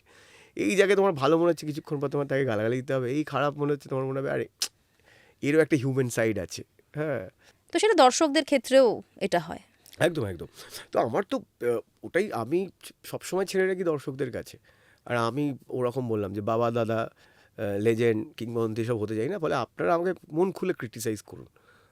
আমি নিজেকে সবসময় টেবিলে রাখি অডিয়েন্সের কাছে, এবং আমি সারা জীবনই রাখতে চাই যে এনাকে নিয়ে কিছু খারাপ বলা যায় না। এই না বলে বলে তুমি দেখো না কি অবস্থা হয়েছে বাংলা ইন্ডাস্ট্রি। বাংলা ইন্ডাস্ট্রির অবস্থা নিয়ে সবাই কথা বলছেন, কিন্তু আলটিমেটলি কাজ কিছু হচ্ছে না। তুমি বলতে পারবে মিডিয়ার সামনে সবাই গসিপ করে ব্যাকগ্রাউন্ডে, কেউ ক্যামেরার সামনে এসে বলবে? বলছে, জানো তো। কারা বলছে বললাম না, সব খুলে গেছে তো এখন। তো তুমি ভেন্টিলেটারে রেখেছিলে, ভেন্টিলেশন সাপোর্ট দিয়ে তুমি রেখেছিলে, এখন তো বোঝা যাচ্ছে মানুষটা মরে গেছে। তুমি দুটো পালস রেট দেখিয়ে দেখিয়ে শ্বাস নিয়ে সব দেখিয়ে বলছো যে আচ্ছা মানুষটা বোধহয় বেঁচে আছে। একটা সময় অবধি বলা যায়, আলটিমেটলি তো সে তো বটে। It will come out. Bangla OTT নিয়ে যদি আমরা কথা বলি, তোমরা যে প্ল্যাটফর্মটায় কাজ করছো ইউটিউবে, ওটা তোমরা ওটিটিতে আনলে না কেন? কারণ কেউ নিল না তাই। আমাদের কাছে অপশনাল ছিল না যে আমরা একটা ডিসিশন নিয়েছি। মানে যে এইটা শুনতে মনে হচ্ছে যে বোধহয় আমরা কলার তুলে বলেছি যে না, বিরোহীর ক্ষেত্রে তো ওটা উড়ি বাবার প্রজেক্ট ছিল, ফলে ওরা একটা না, ইউটিউব উড়ি বাবার তো আরো অনেক ভালো ভালো প্রজেক্ট হ্যাঁ। আসছে, কিন্তু উড়ি বাবাটাকে না। আমরা ওটিটি হিসেবে কেন দেখছি না? উড়ি বাবা তো ওটিটি নয়ও, মানে উড়ি বাবা আমার চ্যানেল নয়, উড়ি বাবা বন্ধও হয়ে গেছে, যাই হোক। হ্যাঁ, তো তো উড়ি বাবার ব্যাপারটা পরে, কিন্তু যখন রেস্ট ইন প্রেম 1 আমরা করছিলাম, যেটা আমরা বন্ধুরা মিলে করা শুরু করি, বেসিক্যালি তখন আমারও কাজ ছিল না, আমার বন্ধু অরিজিতেরও কাজ ছিল না, আমরা বেকার বসেছিলাম। আর আমি তো ব্যক্তিগতভাবে চিরকালই এটা মনে করি যে কাজ না থাকলে নিজেকে কাজ দাও, তোমাকে কেউ কাজ এসে দেবে না। হ্যাঁ, আর এখন সেই অপশন আছে। হ্যাঁ, এই যে তুমি ভরসা করো নি যে তুমি কাজ কেউ এসে দেবে তোমাকে, তুমি নিজেকে কাজ দিয়েছো। তখন আমরা এটাই অনেক শান্তি হ্যাঁ আছে। হ্যাঁ, যেটাকে সেলফ এমপ্লয়মেন্ট বলে। তো আমি বললাম যে আমরা আমাদের কাজ দিই, কী আছে আমাদের কাছে, ক্যামেরা আছে, একটা ফ্ল্যাটে থাকতো, ফ্ল্যাট আছে, বন্ধুবান্ধব আছে, আর রাস্তাঘাট নদীর পাড় এইসব রয়েছে। তো আমরা একটা সিরিজ বানাই বলে আমরা একটা সিরিজ বানালাম জাস্ট। এবার আমরা প্রথমে ভাবছিলাম যে আমরা এটা ওটিটিকে পিচ করবো, এই করবো। তারপর ওটিটির যা গ্লস বা যেই প্রোডাকশন কোয়ালিটি মেনটেন করতে হয়, বা যেই লেভেলে মানে আউটপুটটা যেরকম প্রিমিয়ামনেসটা দরকার সেটা আমাদের প্রজেক্টে ছিল না। খুবই বোঝা যাচ্ছে অল্প আলোয় শ্যুট করা, খুবই লোকেশনগুলো একটা মানে বোঝা যাচ্ছে যে আর্ট ফার্ট এইগুলো কিছু করা হয়নি, বা যাই হোক মানে ওই চাকচিক্য বা যে গ্লসটা ওটিটির জিনিসগুলোতে থাকে তার থেকে আমরা অনেকটাই দূরে ছিলাম। তো তখন আমরা বললাম যে আমরা এটা ইউটিউবে রিলিজ করে দিই। এবার ইউটিউবে রিলিজ করার আমরা তখন বুঝিনি, না বুঝেই কাজটা করেছি, কিন্তু ওটা আদতে আমাদের জন্য ভালো হয়। হ্যাঁ, তার কারণ হচ্ছে ইউটিউব সব রকমের মানুষ আছে। সবার। ধরো আমি যদি বাংলা ওটিটি নাম না নিয়েই বলি, ধরো অমুক চেঁচামেচি বলে একটা ওটিটি, এবার ওর সাবস্ক্রিপশন ধরো 9 লাখ লোকের কাছে আছে, তার বাইরের অডিয়েন্সটা কোথায় যাবে? না, অনেকে ছেড়েও দিয়েছেন। হ্যাঁ, বা আমি ওটাই বললাম যে বা ধরো অমুক একটা ওটিটি, ওটা ধরো 2.5 লাখ সাবস্ক্রাইবার, বাইরের লোকেরা কোথায় যাবে? কিন্তু ইউটিউবে যখনই দিয়ে দিচ্ছে ওটা তো সবার হয়ে গেল। আর একটা মজার ব্যাপার হচ্ছে, ওটা দেওয়ার পর আমরা যেটা বুঝলাম, ইউটিউব ইজ মোর ইন্টারঅ্যাক্টিভ। মানে আমি কমেন্ট পড়তে পারছি, ট্রান্সপারেন্ট। মানে আমি তোমায় এখন বলে দিতে পারি যে আরে আমার ওটিটির ওই সিরিজটা বিশাল হিট, ওখানে 9 লাখ লোক দেখেছে, 10 লাখ লোক দেখেছে, সবাই ভালো বলেছে। কিন্তু ইউটিউবে আমি ঢপটা মারতে পারবো না। তুমি নিচে গিয়ে কমেন্ট বলেই দেখতে হাতে পারবে। গরম। একদম অ্যালগোরিদম, তুমি মানে তুমি অ্যানালিটিক্সগুলো দেখতেই পারবে যে কত ভিউজ, কটা লাইক, এবং সায়ন ভালো করেছে না খারাপ করেছে, অডিয়েন্স মানুষ কতটুকু দেখেছে। দেখেছে না। অনেকে আবার কমেন্ট ডিলিট করে, কিন্তু আমরা কোনো কমেন্ট ডিলিট করি না। আমি ইনফ্যাক্ট এটার বারণও রয়েছে আমাদের যে ভাই কমেন্ট ডিলিট করবো না আমরা, খারাপ থাকলে ওটা থাকবে। So it's more interactive and transparent, যে সবাই ওর নিচে এসে প্রত্যেকটা এপিসোডের নিচে এসে জানাচ্ছে তাদের মতামত, ওখানে ভালো খারাপ যাই বলুক, অ্যানালিটিক্যাল, প্রচণ্ড অ্যাবিউজিভ, সব মিলিয়েই তো একটা সব আছে। সব সোসাইটি সব মিলিয়ে সেটাও কমেন্ট বক্সেও দেখা যায়।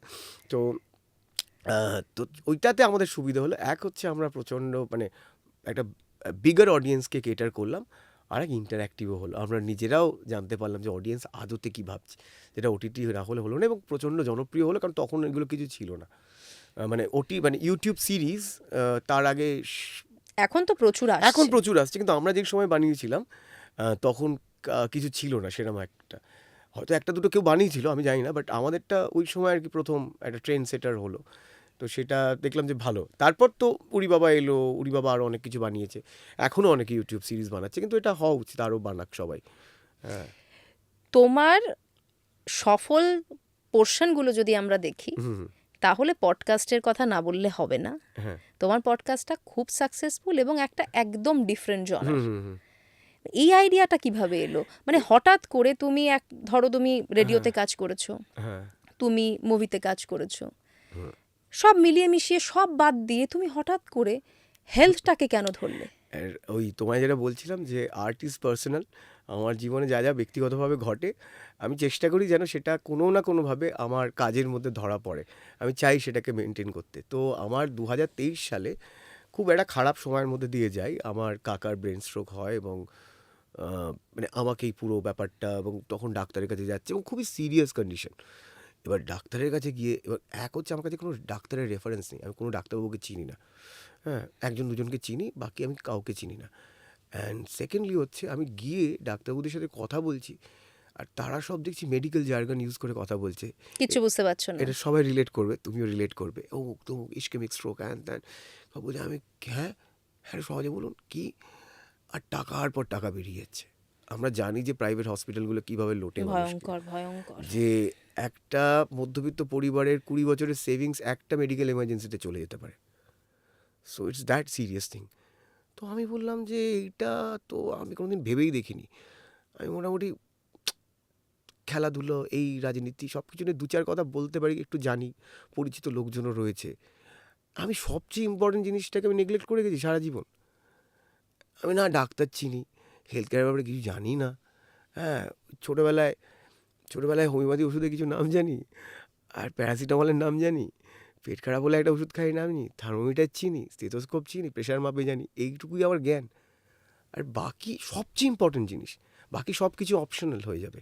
এটা তো নেসেসিটি, মানে লাক্সারি নয়। না না না না এটাই বলে, বাকি সব কিছু ধরো তুমি স্কুলে ভর্তি করতে চাইছো, সেখানে যদি বেশি টাকা বললে তুমি বলতে পারো না না আমার মেয়ে বা ছেলে 1 বছর ড্রপ দিল, আমি দেখে নেবো পরের বছর কী হবে, এই স্কুলে ভর্তি করবো না।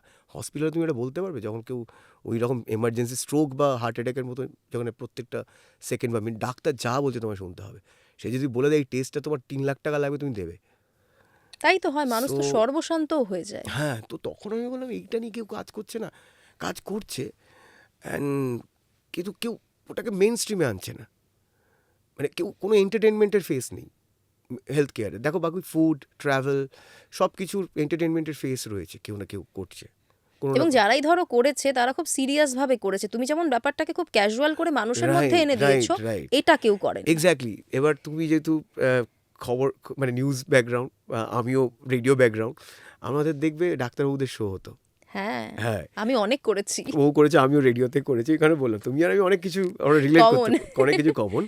তো তখন যেটা হতো, এবার এই স্টিরিওটাইপটাও ভাঙার, তো আবার আমি ভাবলাম ডাক্তারদের শো যখন আমি করবো আই মেক শিওর যেন আমি বাকি শোগুলোর মতো না করি। এর আগেও ডাক্তারদের নিয়ে প্রচুর শো করেছে। কী হতো, ডাক্তারবাবুদের সাথে কথা বলি সবাই আগে, ডাক্তারবাবু ডায়াবেটিস হলে আমরা কিভাবে বুঝতে পারবো, কী কী চিকিৎসা, এর কি কিওর কি উপসর্গ? কী উপসর্গ। ডাক্তার বলছে হ্যাঁ আপনি এই করুন বলে আর কিছু ডাক্তারও বললো, যেটা সেম হলো মানুষের মাথার উপর দিয়ে গেল। আর একটা সিরিয়াস জিনিস, অলরেডি যেটা সিরিয়াস জিনিস, সেটাকে তুমি যদি সিরিয়াসলি প্রেজেন্ট করো, তো মানে পিপল উইল গেট প্যারানয়েড এবং বোরিংও হয়ে যায়। বোরিং হয়ে যায়, মানুষ প্যারানয়েড হয়ে যাবে এবং বোরিং। তো আমি বললাম how to make it cooler, যে কারণ ডাক্তারবাবুরা দেখেছি প্রচণ্ড ফানি হয় এবং ডাক্তারবাবুদের সেন্স অফ হিউমার মারাত্মক। Very dark, very dark. I think ডাক্তারবাবু মানে একটা কমিউনিটি যাদের হচ্ছে darkest sense of humour they have.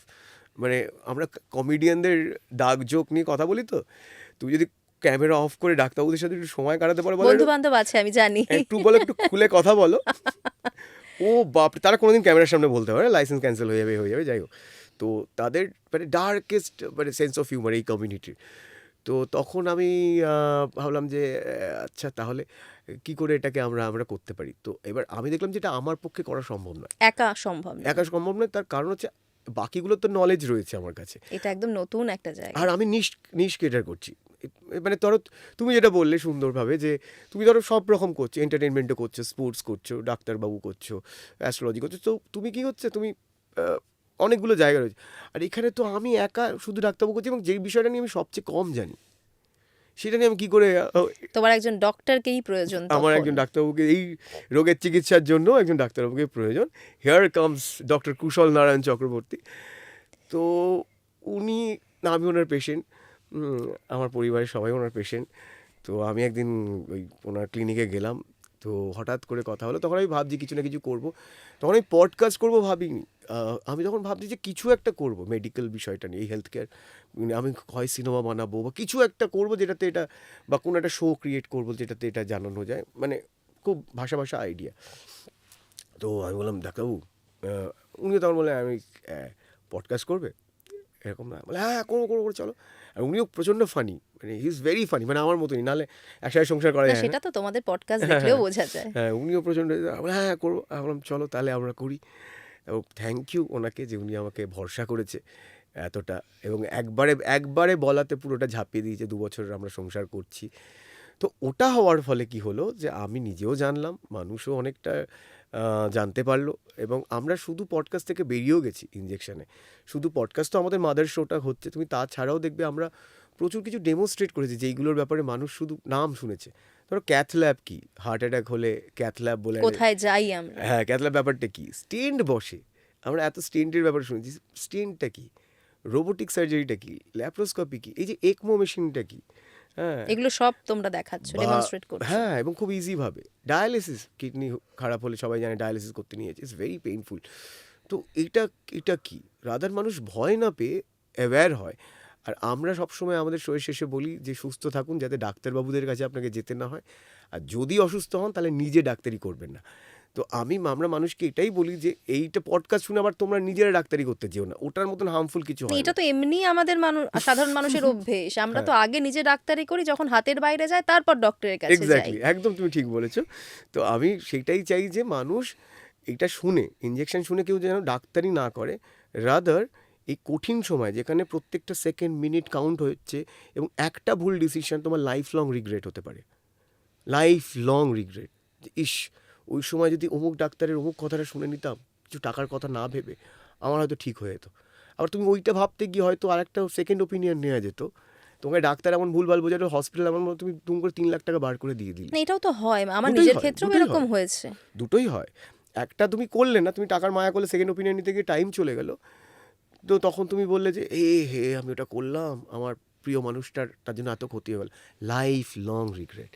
আবার উল্টোটাও হয়, তোমাকে ডাক্তার এমন ভয় দেখিয়ে বোঝালো, তো হয়তো ওটা সার্জারি দরকারই ছিল না, ওষুধেই ঠিক হয়ে যেত, তুমি একটা দরকার ছিল সেকেন্ড ওপিনিয়ন, এমন কঠিন কঠিন ভাষায় বললো, তুমি ভাবলে যে যা বুঝতেই বাবা, পারলাম না, বুঝতেই পারলাম না। ভয় পেয়ে গিয়ে। হ্যাঁ, তো সেক্ষেত্রে আমার মনে হয় এটা একটাই হেল্প করতে পারে ইনজেকশন, এই কঠিন সময় তোমাকে ডিসিশন মেকিংয়ে হেল্প করতে পারে, যে তুমি তোমার অ্যানাটমিটা জানো বডির, হ্যাঁ, এবং কেন হয় এইগুলো, যে স্ট্রোক কেন হয়, হার্ট অ্যাটাক কেন হয়, হলে কী কী আমরা করতে পারি, এবং কিভাবে কথা বলতে, যদি ডাক্তার বলছে ভালভ খারাপ হয়ে গেছে বা আর্টারি ব্লক হয়ে গেছে, কেন বলছে, কি হয় এগুলোতে, স্ট্রোক। সমস্তটা ডিটেলে যাতে বুঝতে পারি আমরা সহজ করে। আর এটার তো কোনো রিপ্লেসমেন্ট নেই, বাকিগুলো তো তুমি বললাম না, বডি তুমি কি করে, ওই বললাম যে আমি মূর্খ ছিলাম ছোটোবেলা থেকে, যে আমি এটাকে গুরুত্বই দিইনি, আমি এমনি ফিট পারসন, তো আমার ওষুধ, এবার যেহেতু আমি ফিট পারসন, আমি ডাক্তারের কাছে যাই প্রয়োজন না, হয়নি। প্রয়োজন হয়নি, ওষুধ খাই না, তো এবার তো সেই কারণে আমার কোনোদিন এটা স্ট্রাইকই করেনি। তো তারপর যখন করলাম, তখন আমি বললাম যে মেন জিনিসটাকে আমি নেগলেক্ট করেছি, বাকি সব কিছু দেখো পৃথিবীতে অপশনাল, কিন্তু এইটা, আর এটা এমন হচ্ছে তোমার ভবিতব্য হবেই তোমার সাথে, আজ না হোক কাল আমাকে বা তোমাকে কাউকে না কাউকে ডাক্তারের কাছে যেতেই হবে, আর বডির তো আর কিছু হয় না। না, না, খুব দারুণ একটা সাবজেক্ট নিয়ে তুমি কাজ করছো, কিন্তু এই যে সোশ্যাল মিডিয়া, এই প্ল্যাটফর্মটা খুব অদ্ভুত একটা জায়গা। হ্যাঁ, কিভাবে মানে সফল হওয়ার রহস্যটা কি? সফল হওয়ার রহস্য আমার মনে হয় আম, যেই যেই কাজটা নিয়ে তুমি করছো, যেটা করছো সেটাকে বিশ্বাস করো, বিলিভ করো, এবং ওটাকে বাঁচাও, খুব ইম্পর্টেন্ট, যে আমি ওটাকে, এই নয় যে আমি স্টেপ চাইল্ডের মতন তাকে ট্রিট করলাম, হ্যাঁ, আমি ওকে ধরো স্টেপ চাইল্ডের মতো ট্রিট করলাম, যে আমি যখন এটা শ্যুট করছি তখন আমি খুব ইনভলভ, বাকি সময়টা আমি ওটার মধ্যে নেই। সো যেটা করছো সেটা যেন তোমার লাইফস্টাইলও হয়, মানে ধরো তুমি পডকাস্ট করছো, পডকাস্ট তোমার জন্য জাস্ট অ্যানাদার শো হতে পারে না, it should be your lifestyle as well. মানে আমাদের ধরো ইঞ্জেকশন এই করছি, তো আমার এখন কথায় কথায় এমনি দেখেছি জীবনেও খুব দেখি ডাক্তার, কিছু কথা হতে হতে ফাট করে আমি ডাক্তারি কথা বেরিয়ে যায়, সবাই বলে এই তুই পডকাস্ট করে মাথায় গেছে তোর, খালি কথায় গেছি, ডান দিক বা দিক করে কিছু একটা তুই ঘুরে ঘুরে ওখানেই হেলথ চলে কেয়ারে আসে। ঢুকবি। নাম্বার ওয়ান, যে তোমার যেন ওটাতে বিশ্বাস। সেকেন্ড হচ্ছে কনসিস্টেন্সি, যে করে যাও করে যাও করে যাও, আজ ভিউ হচ্ছে না, কারণ আমি মনে করি আর্ট ইজ এ জার্নি, এটা কখনোই ডেস্টিনেশন নয়, কখনোই একটা কাজ ফ্লপ মানে তোমার জীবন শেষ, একটা কাজ হিট মানে তুমি লেজেন্ড হয়ে গেছো, বা তুমি সবচেয়ে সাকসেসফুল লোকটা হয়ে গেছো, এবার তোমাকে 3 বছরে তোমার আশেপাশে কেউ হতে পারবে না, তুমি অতটা রিল্যাক্টেন্ট হয়ে গেলে, তোমার জায়গা কেউ একটা এসে নেবেই, যে কোনো সময় চেঞ্জ হয়ে যেতে যে কোনো পারে। সময়, এবং নেবেও। আজ দৌড়চ্ছে, তো এটা তো স্পোর্টস নয়, আর্ট। স্পোর্টসে তুমি বলতে পারো 13 সেকেন্ডে 100 মিটার দৌড়েছে, আমি 12 সেকেন্ডে করলাম, বা এর 100টা সেঞ্চুরি আমি 102টা দুই করলাম, বা 104খানা, বা এর 10,000 রান আমি 20,000 রান করলাম, এটা তো একটা হতে পারে। আর্ট তো সেটা হয় না, আর্ট কে কার থেকে ভালো কেউ জানে না, সবই আমাদের একটা আলাদা আলাদা দৃষ্টিভঙ্গি। হ্যাঁ, সময়ের সঙ্গে এখন- সঙ্গে সবটা চেঞ্জ হবে। এবং আমি আর তুমি যদি এখন কথা বলতে পারি, দেখবে কিছু জায়গায় আমি আর তুমি অ্যাগ্রি করছি, কিছু এক জায়গায় ডিসঅ্যাগ্রি করছি, এবং ঘরে আমাদের এই রুমে যে কজন বসে রয়েছে, তুমি কারোর সাথে কারোর মিলছে, আবার মিলছে না। তো সেই কারণে আমার মনে হয় আর্ট একটা জার্নি, তো মানে ওই ম্যারাথনের মতন, যেটা চলবে, কখনো তুমি এগিয়ে যাবে, আবার পিছিয়ে পড়বে, ফ্লপ হবে, আবার মানে সবটাকেই অ্যাকসেপ্ট করতে হ্যাঁ, হবে, বাট তোমার দৌড়ে এটাই যাওয়াটা বক্তব্য। Is important. আমার কাছে মনে হয় যে খারাপ ভালো সবই আসবে, আমার তো সবই আসে লাইফে, দুটোকেই সেলিব্রেট করা উচিত, খারাপের থেকে শিখি, ভালোর থেকেও মনে হয় যে না না, এইটাকে মাথায় চড়তে দেওয়া যাবে না, এত লোক এটার প্রশংসা করছে মানে ঠিক আছে, হয়ে গেছে, নেক্সট। আমার কাছে হচ্ছে নেক্সট, হয়ে গেল, খারাপ হয়েছে, আচ্ছা ঠিক আছে, কী ভুল হলো, মন খারাপ হলো, আচ্ছা ঠিক আছে আচ্ছা, বাজে বাজে কথা বলছে, ঠিক আছে নেক্সট, পরের গাড়ি চলে, বা ভালো বলছে, বা একটু কলার ফলে উঠলো, দেখো প্রশংসা মিথ্যে কথা বলা, সবার ভালো লাগে। ভালো লাগে, আর এত লোক বলছে বা এত হিট হয়েছে, বা নেক্সট। তো আমার মনে হয় আমি একটা জার্নিতে রয়েছি, তো এবার এই জার্নিটায় আমি কত কালারফুল করতে পারি সেইটা আমার ভালো লাগে। আর আমার একটা কাজ একইভাবে একই রকম করে যেতে খুব বোরিং লাগে, এটা কি লাইফে সব সেক্টরে? সব সেক্টরে, এর জন্য থিতু হওয়া হচ্ছে না? হ্যাঁ, একদমই গো, মানে আমার সব ক্ষেত্রেই বোরিং লাগে। মানে ধরো আমি জানি এটাকে ভালোবাসছি, কিন্তু আমি অ্যাকচুয়ালি নতুন লার্নিংয়ের প্রতি আমার খুব ক্রেভিং রয়েছে, যে মনে হয় যে ধরো এই অবধি আমি শিখেছি, এই অবধি জানি, আমি আর নতুন কি শিখতে পারি। হ্যাঁ, যেরকম আমি এই জাস্ট লাস্ট 3 বছর হলো আমি স্কেটবোর্ডিং করছি, আমি তার আগে স্কেটবোর্ড করতামই না, এবার এইটার পেছনে আমি রয়েছি। তারপর আমি এডিটিং জানতাম না, আমি ধরো এডিটিং শিখেছি রেডিও ছাড়ার পর। আমি রেডিও এডিটিং করতাম কিন্তু ওইগুলো খুব বেসিক এডিটিং। রেডিও ছাড়ার পর ধরো আমি এডিটিং শিখেছি, বা এই ক্যামেরার ব্যাপারে এত কিছু জানতামই না আমি। সেটা রেডিও কুইট করার পর আমি ওই জার্নিতে ছিলাম যে কী করে আলো ব্যবহার করতে হয়, মানে জাস্ট আমি তো ক্যামেরার সামনের মানুষ, চিরকালই তাই ছিলাম আমি, মানে আমি বাকিটা বুঝতামই না। কিন্তু এখন সবটা শিখছো। যখন আমি ইন্ডিপেন্ডেন্ট আমাদের সিরিজগুলো বানাচ্ছি, নিজেদের ভিডিও বানাচ্ছি, তখন কিন্তু আমি এটা পুরো লার্নিং জার্নি দিয়ে গেছি আমি এবং আমার টিমের সবাই, যে আচ্ছা এই ঘরের মধ্যে কি করে শ্যুট করলে একটু গ্র্যান্ডও লাগবে, অল্প আলো আছে, লিমিটেশন। আর লিমিটেশন আমার মনে হয় সবচেয়ে বেশি শেখায়। এবার আমার মনে হয় আমার পরবর্তীকালে ইচ্ছে হলো যে আরে আমি মিউজিক করবো, আমি সত্যি একটা কোনো মিউজিক্যাল ইনস্ট্রুমেন্ট শিখতে চাই। ওই জায়গাটাকেও আমি কোনোদিন এক্সপ্লোর করিনি, কারণ আমার মিউজিক এত আমি ভালোবাসি, কিন্তু আমি একেবারে বেসুরো বেতালা। তুমি থামতে চাও না, এটা আমি বুঝতে পেরেছি, যে চলতেই থাকবে। যেটা আমি জিজ্ঞেস করছিলাম তুমি ওটা সুন্দর করে এড়িয়ে না চলে না, গেলে। এরাই তুমি পার্সোনাল লাইফ নিয়ে জিজ্ঞেস করছো, Personal বিয়ে করিনি life। কেন, তাই তো? হ্যাঁ, এইটাই আমি জানি, এটা তুমি বলেছো, আমি বললাম সেটাও, আমি ওইখানে হ্যাঁ হ্যাঁ বলেই করলাম, কারণ বিয়ে আমার করার খুব ইচ্ছে নেই। আমার মনে হয় বিয়ে অপশনাল হওয়া উচিত। না, আমি বিয়ের কথা অ্যাকচুয়ালি জানতে চাইনি, আমি জানতে চাইলাম যে লাইফ পার্টনার। লাইফ পার্টনার তো দেখো ছিল, আবার হবে, আপাতত কেউ নেই মানে অনেকে আছে, তো এইগুলো তো হবেই, ওটা বলছি। কিন্তু হ্যাঁ, আমার প্রেমের ক্ষেত্রেও সেরকম হয় কিছু ক্ষেত্রে, যে ধরো সম্পর্কটা একই রকম লাগছে, তো তখন একটা তো একঘেয়েমি আসে কিছু ক্ষেত্রে। আমি বলছি না আমি কারোর দোষ দেবো না, এটা আমার দোষ, কমপ্লিটলি পুরো দোষ আমি আমার ওপর নিচ্ছি। হ্যাঁ, তো আমি কারোর ওপর কোনো ব্লেম গেম বা না আমাকে বোঝে না, কেউ কাউকে বোঝে না, কেউ কারোর মতন হয় না, ওইসব ফালতু কথা। আমাকে বোঝে না বলে কিছু হয় না। তুমি কজনকে বোঝো? তোমাকে সবাই বুঝতে হবে। তো আমি আমার উপরেই বলছি, তো আমার নিজের খামখেয়ালিপনা, আমার অনেক ইনডিসিপ্লিন, বা আমার নিজের অনেক ম্যাডনেস, আমার নিজের অনেক দোষ আছে, যেটাই হচ্ছে আমি মনে করি একমাত্র কারণ। আর দ্বিতীয় কথা হচ্ছে আমি বিয়েটাকে অপশনাল মনে করি, যে বিয়ে অপশনাল হওয়া উচিত। এটা তো অ্যাকচুয়ালি অপশনালি অপশনাল জোর করে চাপিয়ে দেওয়া হয়, সমাজ চাপিয়ে দেয়। সমাজ তো এটা মেনে নিতে পারে না। ধরো একটা মেয়ের যদি 30 বছর ক্রস করে যায়, ব্যাস, 30 বছর কি 20-25, একটা ছেলের যদি 30-35 হয়ে যায়, ব্যাস মানে পাগল হয়ে যাবে। বিয়েতেও তো থামছে না ব্যাপারটা, তারপর তো বাচ্চা কবে হবে, বাচ্চাও তো থামছে না ব্যাপারটা। এবার বাচ্চার বিয়ে কবে হবে, বাচ্চা কোন স্কুলে পড়বে, মানে সব কিছু নিয়ে মানুষের মাথা ব্যথা। তো আমার মনে হয় ওটাকে, যারা বিয়ে করছে অল দ্য বেস্ট, খুবই ভালো জিনিস, করা উচিত। যারা করছে না তাদেরও অল দ্য বেস্ট বলা উচিত, যে খুব ভালো করছেন আপনারা, এই ডিসিশনটা আপনার নিচ্ছে। তো আমার মনে হয় অপশনাল, কিন্তু সোসাইটি এমনভাবে প্রেজেন্ট করে যে এবং মানে মনে হয় যে এটা কম্পালসারি একটা জিনিস। এর জন্য বোঝাটাও বেড়ে যায়, প্রবলেমও বেশি আসে। এবং সেটা তো আমরা সম্পর্কের এখন যেই সময়ে আমরা এই কলিযুগ, বা যাই বলো তুমি, মজা করেই কলিযুগ বলছি, তো যেই ধরো যুগে দাঁড়িয়ে রয়েছে, যেই সময় দাঁড়িয়ে রয়েছি, তোমার মনে হয় না আর 10-15 বছর পরে এই ম্যারেজ ইনস্টিটিউশনটা থাকবেই বলে মনে হয় না আমার। একদমই তাই। এত ফ্র্যাজাইল সম্পর্ক। এখন তুমি ভাবো না, বিয়ে আর ডিভোর্স মোটামুটি সমান রেশিওতে এসে গেছে। একদম। আমি বলো এই ডিভোর্স হলে 2 দিন আগে বিয়ে হলো না, মানে এত ফ্র্যাজাইল সব জায়গায়। তো আমার মনে হয় সেক্ষেত্রে যদি কেউ ড্র্যাগ না করে সেপারেশনে যায়, আমি মনে হয় অনেক বেটার। কারণ আগে বাবা মায়েদের সময় একটা ভুল ছিল, যে ধরো জোর করে কোথাও যাওয়ার নেই, অনেক অত্যাচার, খারাপ লাগা সব সহ্য করে তারা এই পুরো জীবনটাকে ওই সম্পর্কের জন্য দিয়ে দিত ড্র্যাগ করে।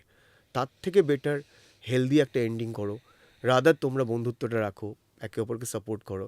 যদি ইনস্টিটিউশনটা বাদ দেওয়া যায়, তুমি দেখবে কোনো সম্পর্কে না, যেই সম্পর্কেই আমাদের বিচ্ছেদ হয় পুরোটা ভুল থাকে না গো, কোথাও একটা অ্যাগ্রি পয়েন্ট থাকে, নাহলে তো সম্পর্কটাতেই আমরা জড়াতাম না। কিন্তু আমাদের ডিসঅ্যাগ্রিমেন্ট যখন শুরু হয়, আমাদের অ্যাগ্রিমেন্টগুলো আমরা ভুলে যাই। দেখবে যাদের সাথে আমাদের বিচ্ছেদ হয়েছে, আমারও যদি মানে শুধু প্রেমের কথা বলবো না, বন্ধুত্বেরও কথা বলছি, কোনো বন্ধুর সাথে ঝামেলা হয়ে গেছে, এখন কথা হয় না, বা তোমারও যারা হয়েছে, তুমি দেখবে আমাদের পুরোটা ভুল, আমাদের ডিসএগ্রিমেন্ট। সবটা খারাপ তো হতে পারে না, তাহলে ভালো সময়টা তো আসতোই না। কিন্তু আমাদের তখন ওই খারাপ ব্যাপারটা এত প্রবল এবং ফ্রন্ট লাইনে চলে আসে, তার আগে যে আমরা এত ভালো মুহূর্ত কাটিয়েছি, এত সব ব্যাপারে অ্যাগ্রি করেছি, এত কিছু আমাদের মিল ছিল, হ্যাঁ, এত কিছু আমরা হ্যাঁতে হ্যাঁ, এই দুটো চয়েস কমন চয়েস ছিল, সেগুলো সব আমরা ভুলে যাই। রাদার আমরা হেলদি এন্ডিং করতে পারি, যে এইটা আমাদের ডিসএগ্রিমেন্ট হচ্ছে, একসাথে থাকতে পারছি না, ছাড়লাম, কিন্তু বাকিগুলোতে তো আমরা সব ঠিকই আছে ভাই। তাহলে একটা সুস্থ কোথাও একটা ব্যালেন্স থাকে। রাদার তোমার কোনো হেল্পফুল লাগলে আমি তো আছি। ওই জায়গায় বন্ধুত্বের তো ব্রেকআপ হয়নি, প্রেমের হয়েছে। প্রেমের আগে তো আমরা বন্ধুই ছিলাম। তো আমরা বললাম যে চলো প্রেমটা করছি না আজকে, কিন্তু বন্ধুত্বের তো ব্রেকআপ হয়নি। আমি কেন ওর কোনো খারাপ এই জায়গাটায় কিন্তু আমাদের জেনারেশন বলো বা আমাদের পরের জেনারেশন, তারা আস্তে আস্তে অনেক ম্যাচিওর হচ্ছে। আমি এটা খুব সাপোর্ট করি। সত্যি তো, যে আমি ওই বললাম যে আমার তো বাকি তো তার এক এক গাদা জিনিস আমার ভালো লাগে। মানছি সে আমার সাথে খুব খারাপই হয়তো কোনো একটা কাজ করেছে, কারণ আমি মানে আমি রিভেঞ্জে বিশ্বাস করি না, আমি প্রতিহিংসা পরায়ণ একদমই নেই। আমার সাথে চূড়ান্ত খারাপ কেউ কিছু করলেও আমি ক্ষমা করতে পারি, কারণ আমি ফরগিভনেসে বিশ্বাস করি। নিজে ভালো থাকতে হলে তোমায় ক্ষমা করতেই হবে। কারণ আমার মনে হয় যে ধরো রিভেঞ্জ নিতে যাওয়া না, ওটা আরও তুমি নিজের মধ্যে যা খারাপ হয়েছে আরও নিজের মধ্যে নেগেটিভিটি আনা। মানে আমি তোমার খারাপ করবো এটা ভাবছি যখন, তখন অলরেডি তো আমি সারাদিন ধরে খারাপ চিন্তা করছি, তো তোমাকে পোড়ানোর আগে আমি নিজে পুড়ছি সেই খারাপ চিন্তায়। তো তোমাকে নেগেটিভ কিছু করবো বলে আমি আগে নেগেটিভিটিটা বহন করছি, তো আমার দরকারই নেই। বাকি সময় বলে দেবে, তুমি তো জানোই, হ্যাঁ না, খারাপ করেছো সেটা হয়েই যাবে, বলে আমি টাইমটা ওয়েস্ট করতে চাই না। আমি রাদার ক্ষমা করে হেসে রিল্যাক্স, নেক্সট ওই যে বললাম নেক্সট। একদম এই নেক্সট চলতে থাকুক, সফল হতে থাকো জীবনে প্রত্যেকটা জায়গায়। খুব ভালো থেকো, ভীষণ মজা হলো। একদম, আমারও খুব ভালো লাগলো তোমার সাথে এখানে টাইম কাটিয়ে। আর তোমার পডকাস্ট আমি শুনি, মানে আমি নিজে তোমার শ্রোতা, দর্শক যাই বলো, দর্শকই বলবে, স্পটিফাইতে তো নেই তুমি, না আমি স্পটিফাইতে শুনিও নি, তো আমি নিজে তোমার অনেকগুলো পর্ব দেখেছি। আমি তো দেখি, আমার ভালো লাগে তোমার সাবজেক্ট। হ্যাঁ হ্যাঁ, এবং আমার সাবজেক্ট ওই বললাম, আমি একটু নার্ডি, কিন্তু ওই বললাম ডিসিশন মেকিংয়ে মানুষকে হেল্প করবে। আর তাছাড়া তো আমাদের এন্টারটেনমেন্টের বিভিন্ন দিক রয়েইছে। আমার কিছু ছবিও আসছে, সেগুলো রাদার আমরা একটা খুব ইন্টারেস্টিং জিনিস করছি, যেটা বাংলা ছবির কথা তুমি বললে, সেটাকে আমি বলবো সবাই যেন সাপোর্ট করে। এই যে একটা ইন্ডিপেন্ডেন্ট ছবি বানানোর পর সবচেয়ে বড় চ্যালেঞ্জ হয়ে গিয়ে দাঁড়ায় কোন হলে দেখাবো, শো টাইম পাওয়া। তো আমরা ডিস্ট্রিবিউশনটাও ইন্ডিপেন্ডেন্ট করে দিচ্ছি। প্রদীপ্ত দাঁড়ির ডিরেকশন, প্রদীপ্ত ভট্টাচার্যের পরিচালনায় নধরের ভেলা বলে একটা ছবি আমরা বানিয়েছি। প্রিয়াঙ্কা রয়েছে, ঋত্বিক চক্রবর্তী রয়েছে, শতাক্ষী রয়েছে, অমিত রয়েছে মেন চরিত্রে, স্লোম্যান। তো এটা আমরা বানিয়েছিলাম। তো আমাদের প্রথম ওয়ার্ল্ড প্রিমিয়ার হয় রটারডাম, নেদারল্যান্ডে। তারপর আমরা এটার আমাদের এখানকার প্রিমিয়ার করি নদিয়াতে। তো নেদারল্যান্ড টু নদিয়া, আমরা বলছি কলকাতায় করবো না। তো নাটকের শোয়ের মতন আমরা বিভিন্ন জায়গায় বিভিন্ন হলে আমরা প্রজেক্টর দিয়ে সবাইকে ছবি দেখাচ্ছি এবং টাকাও নিচ্ছি, যে মানুষ রেসপন্সও করছে। সবকটা শো আমাদের সাকসেসফুল আপাতত। এবং আমরা শুধু কলকাতায় থেমে নেই। আমি বললাম না, বাংলা ছবি যেটা ভুল করেছে, বাকি পুরো জেলাকে আমরা বলেছি চল ফোট। হ্যাঁ, তো আমরা নদিয়া থেকে প্রিমিয়ার শুরু হয়েছে, বাঁকুড়া, মেদিনীপুর, কলকাতা হয়ে গেল, আমরা বহরমপুর যাচ্ছি, আমরা হলদিবাড়ি যাচ্ছি। হ্যাঁ, তো আমরা সব মানে গোটা পশ্চিমবঙ্গ ঘুরে ঘুরেই আমরা নাটকের শোয়ের মতন ইন্ডিপেন্ডেন্ট স্ক্রিনিং করছি, কোনো ডিস্ট্রিবিউটার নেই, এবং মানুষ টাকা দিয়ে টিকিট কেটে দেখছে। এই নয় যে আমরা ফ্রিতেও দেখাচ্ছি। মানে অডিয়েন্স তোমার কাছে আসবে না, আমাদের পৌঁছে যেতে হবে সিনেমা নিয়ে অডিয়েন্সের কাছে, যেটা আমরা চেষ্টা করছি। আরে গিয়ে দেখো না লোকে দেখে কিনা, এই যে নতুন কিছু ট্রাই করে তো দেখতেই। হ্যাঁ, ফলে আমরা এই প্রসেসটা আপাতত এই যতদিনে হয়তো এটা রিলিজ করবে, আমরা আরও বিভিন্ন জেলায় টিকমার্ক করে দেবো, এবং বিভিন্ন মানুষকে আমরা বলছি যে আপনারাও আমাদেরকে বলুন যে আপনারা যদি আপনাদের এলাকায় দেখান। তো আপনাদের সবাইকেও বলছি, আপনাদের জেলায় যখন আমরা যাব ছবিটা নিয়ে, ওই বললাম আপনাদের আমাদের কাছে আসতে হবে না, আমরাই প্রথম সিনেমাটা নিয়ে আপনাদের কাছে পৌঁছে যাচ্ছি। আপনারা প্লিজ আসুন, নধরের ভেলাকে সাপোর্ট করুন, কারণ এই ইন্ডিপেন্ডেন্ট স্ক্রিনিংটার এই মডিউলটা যদি তৈরি হয়, তুই বাংলা ছবির শো পাওয়া বা এই যে ইন্ডিপেন্ডেন্ট ফিল্ম মেকাররা স্ট্রাগল করে, তো সেইটার একটা অল্টারনেটিভ মডেল হতে পারে এটা। এবং অডিয়েন্স ডিরেক্ট সাপোর্ট করছে। এই যে ভালো কিছু হোক, এটুকু তো অবশ্যই। টাকাটা যে অডিয়েন্স দিচ্ছে, লস হলেও আমাদের, লাভ হলেও আমাদের, ডিরেক্ট অডিয়েন্স আমাদের দিচ্ছে। নাও, আমি 100 টাকা দিয়ে টিকিট কেটে তোমার ছবি দেখলাম, তোমাদেরই দিচ্ছি, মিডলম্যানগুলোকে হাঁটিয়ে দিয়েছি আমরা, ভাগ এখান থেকে। বেশ ভালো, এগিয়ে যাও এভাবেই। থ্যাংক ইউ, ভালো থেকো। তুমিও।